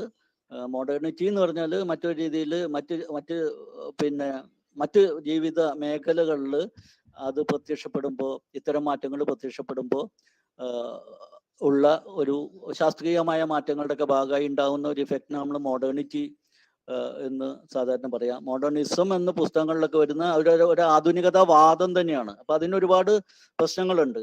അത് ഒരു ഭാഗത്ത് വളരെയധികം പുരോഗമനാണെന്ന് തോന്നുന്ന സമയത്ത് വളരെയധികം ഉള്ളില് അത് പരമ്പരാഗത സ്വഭാവത്തെ നിലനിർത്തുന്ന ഒന്നും കൂടിയാണ്. അതുകൊണ്ടാണ് ഈ തരം വൈരുദ്ധ്യങ്ങൾ തീർച്ചയായിട്ടും പിന്നെ എലിയറ്റിൽ കാണാൻ കഴിയും, വേസ്റ്റ് ലാൻഡിൽ കാണാൻ കഴിയും. ഒരു ഭാഗത്ത് വളരെ ആധുനികമായ രീതിയിൽ അതിനെ സമീപിക്കുന്നു, ബന്ധങ്ങളുടെ ഈ വിച്ഛേദത്തെക്കുറിച്ചും അതുപോലെ നാശത്തെക്കുറിച്ചും സംസ്കാര നാശത്തെക്കുറിച്ചൊക്കെ സംസാരിക്കുന്നു. അതേസമയം തന്നെ അതേ പുസ്തകം ഈ ചെതർച്ചകൾ മുഴുവൻ ഒരു സാമ്രാജ്യത്തിന്റെ ചെതർച്ചകളായിട്ട് നമുക്ക് വായിക്കാനും അതിൽ വിഷമം കൊള്ളുന്ന ഒരു എലിയറ്റിനെ കാണാനും ഒക്കെ കഴിയും. പിന്നെ ശ്രീഹരി പറഞ്ഞ ന്യൂ ക്രിറ്റിസിസം എന്ന് പറഞ്ഞാൽ നേരത്തെ ശ്രീഹരി സൂചിപ്പിച്ചു. ന്യൂ ക്രിറ്റിക്സിന്റെ ഒരു പ്രധാന പ്രശ്നം എന്ന് പറഞ്ഞാൽ അത് ഈ സാഹചര്യത്തിൽ വളരെ പ്രധാനമായിട്ടുള്ളൊരു കാര്യം കൂടിയാണത്. ന്യൂ ക്രിറ്റിക്സ് പറഞ്ഞത് പുസ്തകം മാത്രം മതി എന്നാണ്. അതായത് നിങ്ങൾ കവിയെക്കുറിച്ച് അറിയണ്ട, അതുപോലെ വായനക്കാരൻ എന്താണ് ആലോചിക്കുന്നത് നിങ്ങൾ അറിയണ്ട, കവി വേണ്ട, അല്ലെങ്കിൽ എഴുത്തുകാരൻ വേണ്ട, വായനക്കാരൻ വേണ്ട, പുസ്തകം മതി, പുസ്തകത്തിൻ്റെ ഉള്ളിൽ എല്ലാം ഉണ്ട്, പുസ്തകം മാത്രം നമ്മൾ വായിച്ചെടുത്താൽ മതി എന്ന് പുസ്തകത്തിലേക്ക് ചുരുങ്ങിയ ഒരു വായനയായിരുന്നു അത്. അതിനും കാരണങ്ങളുണ്ട്. 1920 മുതലാണ് ഈ ആധുനികതാവാദത്തിന്റെ ഭാഗമായിട്ട് ഒരു പക്ഷേ ന്യൂ ക്രിറ്റിസിസം വരുന്നത്, നവവിമർശനം എന്ന രീതിയിൽ വരുന്നത്. ഇത് നമ്മൾ ആലോചിക്കേണ്ട ഒരു കാര്യമാണ്. 1920കളിൽ ഇന്ത്യയിൽ സംഭവിക്കുന്നത് സ്കൂളിൽ നിന്നും കോളേജിൽ നിന്നും പണിശാലകളിൽ നിന്നും വിദ്യാർത്ഥികൾ അടക്കമുള്ള ആളുകൾ പുറത്തേക്ക് ഇറങ്ങുക ചെയ്യുന്നത്. അവർ രാഷ്ട്രീയത്തിൽ മുഴുകുന്ന സമയത്താണ് ക്ലാസ് മുറിയിലേക്ക് പുസ്തകം മാത്രം മതി, അതിൽ കവി വേണ്ട, അതുപോലെ തന്നെ വായനക്കാരൻ വേണ്ട. കവി വരുമ്പോൾ അയാളുടെ ജീവിതം വരും, സമൂഹം വരും, വായനക്കാരൻ വരുമ്പോൾ അവരുടെ രാഷ്ട്രീയം വരും, ഇത്തരം കാര്യങ്ങളൊക്കെ വരും. ഇതൊന്നും ക്ലാസ് മുറിയിൽ വേണ്ട എന്നുള്ള രീതിയിൽ വളർന്ന് പന്തലിച്ച ഇന്നും നിലനിൽക്കുന്ന ഒരു പ്രസ്ഥാനമാണ് പിന്നെ ഈ ന്യൂ ക്രിറ്റിസിസം അല്ലെങ്കിൽ നവവിമർശനം എന്ന് പറഞ്ഞ പ്രസ്ഥാനം. അത് യൂറോപ്പിൽ ഒരു രീതിയിൽ ഉണ്ടായി. യൂറോപ്പിൽ അതിൻ്റെ പ്രതിനിധികളായ ആളുകൾ ഉണ്ടായിരുന്നു, അതിൻ്റെ സ്പോക്സ്മെൻ ഉണ്ടായിരുന്നു. അമേരിക്കയിലും അത് ശക്തമായിട്ട് വളർന്നു. ഫോർമലിസം എന്ന് വേണമെങ്കിൽ പറയാവുന്ന രീതിയിലാണ് ഒരു സ്ഥലത്ത് ഉണ്ടായത്. ന്യൂ ക്രിറ്റിസിസം എന്നുള്ള രീതിയിൽ അമേരിക്കൻ ന്യൂ ക്രിറ്റിക്സ് ഉണ്ട്. എലിയറ്റ് രണ്ടിലും പെടുന്ന ഒരാളാണ്. അപ്പോൾ ശരിക്കും ഈ ന്യൂ ക്രിറ്റിസിസം ചെയ്ത ഒരു വലിയ ദ്രോഹം എന്ന് പറഞ്ഞാൽ, ലോകത്ത് മുഴുവൻ പാശ്ചാത്യ സാമ്രാജ്യത്തിനെതിരായ സമരങ്ങൾ നടക്കുന്ന സമയത്ത് അതിൻ്റെ രാഷ്ട്രീയം ഉൾക്കൊണ്ടുകൊണ്ട് എഴുതിയ പുസ്തകങ്ങൾ പോലും ക്ലാസ് മുറിക്കകത്ത് വായിച്ചത് ആ രാഷ്ട്രീയം ചോർത്തിക്കളഞ്ഞുകൊണ്ടായിരുന്നു എന്നുള്ളതാണ്. അതാണ് അതിൻ്റെ വലിയൊരു പ്രശ്നം. അപ്പോൾ വായനയിലേക്ക് ആ രാഷ്ട്രീയം അവർ 1920 കൊണ്ടുവന്ന് ചോർത്തിക്കളഞ്ഞ, 40 വളരെ ശക്തമായി ഒരു തുള്ളി പോലും ബാക്കി വെക്കാതെ ചോർത്തിക്കളഞ്ഞ ആ രാഷ്ട്രീയം ഒരുപക്ഷെ 90-കൾക്ക് ശേഷമാണ് ക്ലാസ്സുകളിലേക്ക് തിരിച്ചെത്തുന്നത്. അപ്പൊ ആ സമയത്താണ് ഈ രീതിയിലുള്ള വായനകളൊക്കെ വരുന്നത്. അതിലെനിക്ക് ഏറ്റവും രസകരമായി തോന്നിയ ഒരു കാര്യം, ന്യൂ ക്രിറ്റിസിസത്തിന്റെ കാര്യം പറഞ്ഞുവെങ്കിലും വായനകളിൽ ഈ പുതിയ ചില കാര്യങ്ങളൊക്കെ കൊണ്ടുവരാൻ ദിനേശന് കഴിഞ്ഞു എന്നുള്ളതാണ്. തീർച്ചയായിട്ടും വളരെ പിന്നെ എന്താ പറയാ, ഒരു പുതിയ ബോധം ഉൾക്കൊള്ളുന്നുണ്ട്, അത് പ്രവർത്തിക്കുന്നുണ്ട് എന്നുള്ളത് തന്നെയാണ്. ഒരു ഇന്ത്യക്കാരൻ എന്നുള്ള നിലയ്ക്കും ഇത്തരം കാര്യങ്ങളിലൊക്കെ സംസാരിക്കുന്ന സമയത്ത് നമ്മൾ അറിയാതെ തന്നെ 90-കൾക്ക് ശേഷം ഉണ്ടാവുന്ന വായനയിലെ രാഷ്ട്രീയത്തിന്റെ ഒരു ചില തെളിച്ചങ്ങൾ എന്തായാലും ദിനേശൻ പറഞ്ഞ കാര്യങ്ങളിലുണ്ട്.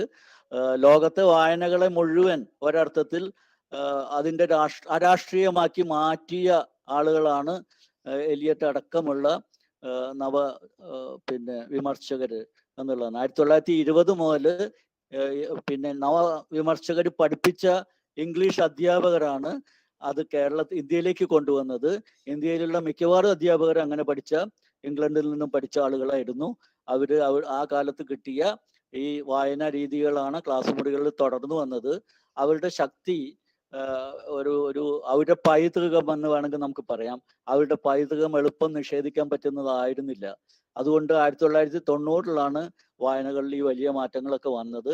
എനിക്ക് തോന്നുന്നത് ഇപ്പോഴും ന്യൂ ക്രിറ്റിസിസത്തിന്റെ വലിയ കോട്ടകളായിട്ട് നിലനിൽക്കുന്ന ഡിപ്പാർട്ട്മെന്റുകൾ ഇപ്പോഴും ഉണ്ട് എന്നുള്ളതാണ്. അപ്പൊ എന്തായാലും ഇത്തരം കാര്യങ്ങളൊക്കെ വളരെ രസകരങ്ങളായ കാര്യങ്ങളാണ്. എന്തായാലും നന്ദി.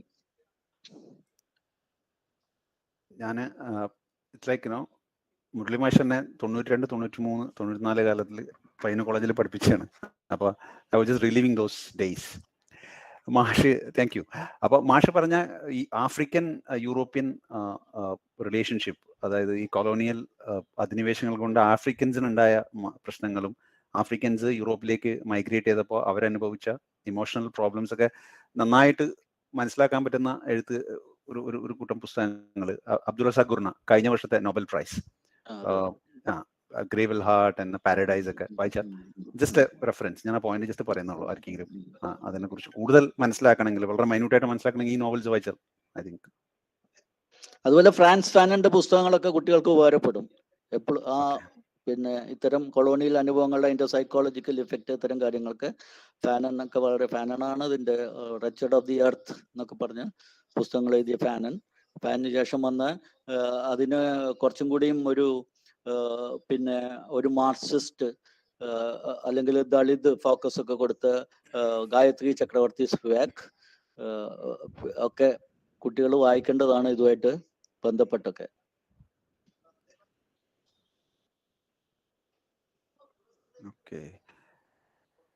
ഓക്കെ മാഷേ, മറ്റാരെങ്കിലും എന്തെങ്കിലും ഒരു ക്വസ്റ്റ്യൻ വന്നിട്ടുണ്ട്. അതിൽ വന്നിട്ടുണ്ട്, ഞാൻ പറയാൻ പോകുന്നത് അബിൻ എന്നും. അതിനോട് ഞാൻ ക്വസ്റ്റ്യൻ വായിക്കാം. What does the portrayal of death and rebirth in the poem speak of poet's attitude? Is it a reference to the death and rebirth of the countries that were under European colonization? Abin, ഇതിന്റെ ഉത്തരം to certain extent ഒരു particular view പോയിന്റിൽ മുരളി മാഷ് explain ചെയ്തതാണ് വിശ്വസിക്കുന്നത്. So I think I don't have much to add. കാരണം ഞാൻ ഈ ഒരു ലൈനിൽ ഇതിനെക്കുറിച്ച് I didn't think much. അപ്പൊ മാഷ് പറഞ്ഞ രീതിയിൽ മാഷ് ഈ ഒരു ക്വസ്റ്റ്യൻ, അതായത് is it a reference, birth and death and all, is a reference to the death and rebirth of countries that were under European colonization? മാഷ് അതിന്റെ മറ്റൊരു വ്യൂ പറഞ്ഞു, ആ ഒരു വ്യൂ പറഞ്ഞിട്ടുണ്ടെന്നാണ് ഞാൻ വിശ്വസിക്കുന്നത്.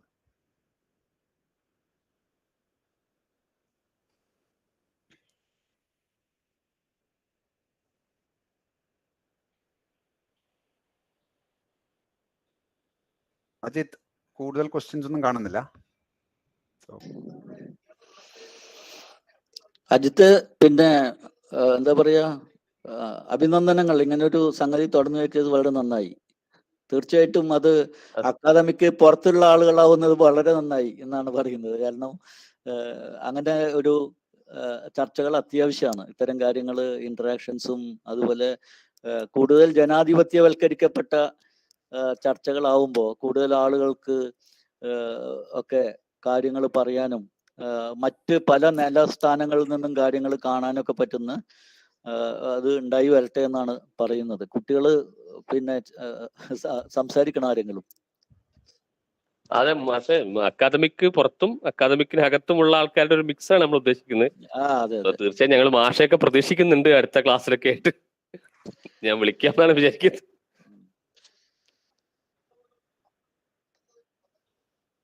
ദിനേശൻ നമ്മളിവിടെ സെന്റ് ജോസഫ്സ് കോളേജിൽ ഒരു ദിവസം വന്നിരുന്നു. ദിനേശൻ ഓർമ്മയില്ലേ? പക്ഷെ ടോപ്പിക് വേറെ, ടോപ്പിക് ജോലിയായി ബന്ധപ്പെട്ട ടോപ്പിക്. അതെ അതെ അതെ അതെ, അത് എത്രയോ എളുപ്പമല്ലേ. അതല്ലാത്തിനും വരാം നമുക്ക്. ഇപ്പൊ കൊറോണയല്ലേ, കൊറോണ മാറി. ദിനേശൻ സാഹിത്യം പഠിപ്പിക്കലായിരുന്നു ദിനേശന്റെ മേഖല. ദിനേശൻ അതിലേക്ക് വരണം എന്നാണ് എനിക്ക് തോന്നുന്നത്. അതെ അതെ അതെ. അല്ല, ഇത്ര 25 കൊല്ലം മാറി നിന്ന ഒരാള് ഈ രീതിയിലൊക്കെ സമീപിക്കാൻ കഴിയാന്ന് പറഞ്ഞാല് വലിയ കാര്യമാണെന്നാണ് എനിക്ക് തോന്നുന്നത്. വളരെ വലിയ കാര്യം തന്നെയാണ്. വലിയ കാര്യം.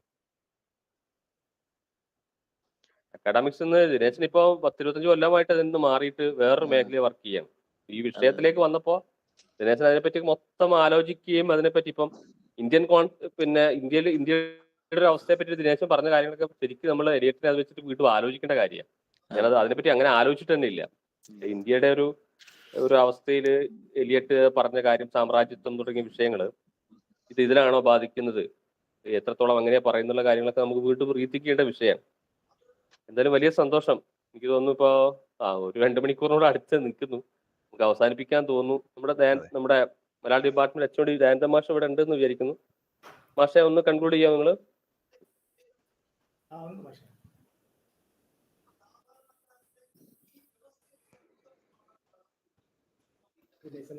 സാറെന്ന് വിളിക്കരുതെന്ന് പറഞ്ഞു വളരെ സാർത്ഥകമായിട്ടുള്ള സജീവമായിട്ടുള്ള ഒരു സെഷനായിരുന്നു. നമ്മളിങ്ങനെ ഒരു പരിപാടി പ്ലാൻ ചെയ്തപ്പോൾ എന്ത് ഉദ്ദേശ ലക്ഷ്യങ്ങളാണോ വെച്ചത് അതിനെ സാർത്ഥകമാക്കുന്ന ഒരു ഫസ്റ്റ് സെഷൻ തന്നെ നമുക്കിവിടെ ഉണ്ടായി. TS എലിവേറ്റിന്റെ വേസ്റ്റ് ലാൻഡ്, അതിനെ നേരത്തെ സൂചിപ്പിച്ചതുപോലെയുള്ള സാഹിത്യമായിട്ടുള്ള സാങ്കേതികമായിട്ടുള്ള സമ്മർദ്ദങ്ങൾക്കൊക്കെ അപ്പുറത്ത് ആ കവിതയെ നമുക്ക് എങ്ങനെ സമീപിക്കാം, ആ ടെക്സ്റ്റിനെ നമുക്ക് എങ്ങനെ സമീപിക്കാം എന്നുള്ളതിന്റെ ഒരു നല്ല ഉദാഹരണമായിട്ട് വളരെ സജീവമായിട്ടുള്ള ഒരു ക്ലാസ് ആയിട്ടാണ് എനിക്കത് അനുഭവപ്പെട്ടത്. തീർച്ചയായിട്ടും കുട്ടികൾക്ക് അത് വളരെയധികം പ്രയോജനം ചെയ്യുമെന്ന വിഷയമില്ല. അതുകൊണ്ട് ശ്രീ ദിനേശന് അതുപോലെ തന്നെ ഈ ചർച്ചയെ വളരെ മനോഹരമായിട്ട് പൂരിപ്പിച്ച നമ്മുടെ പ്രിയപ്പെട്ട ശ്രീ ഹരിമാഷ്, അതുപോലെ തന്നെ മുരളി മാഷ്, ബിജുമാഷ്, അതുപോലെ ഈ പരിപാടിയുടെ ആശയവും ഇതിന്റെ അവലംബവുമായിട്ട് പ്രവർത്തിക്കുന്ന പ്രിയപ്പെട്ട അജിത് മാഷ്, പിന്നെ ഈ പരിപാടി വീക്ഷിച്ചുകൊണ്ടിരിക്കുന്ന എല്ലാവരും മലയാള വിഭാഗത്തിന്റെ ഔപചാരികമായിട്ടുള്ള കൃതജ്ഞത അറിയിക്കുന്നു. Thank you. അജിത്തെ കൺക്ലൂഡ് ചെയ്യാലോ അല്ലേ? Okay, thank you. മാഷേ ഇറങ്ങുന്നു. ബിജുമാഷേ സുഖം തന്നെയല്ലേ? ബിജുമാഷ് ഇറങ്ങിയ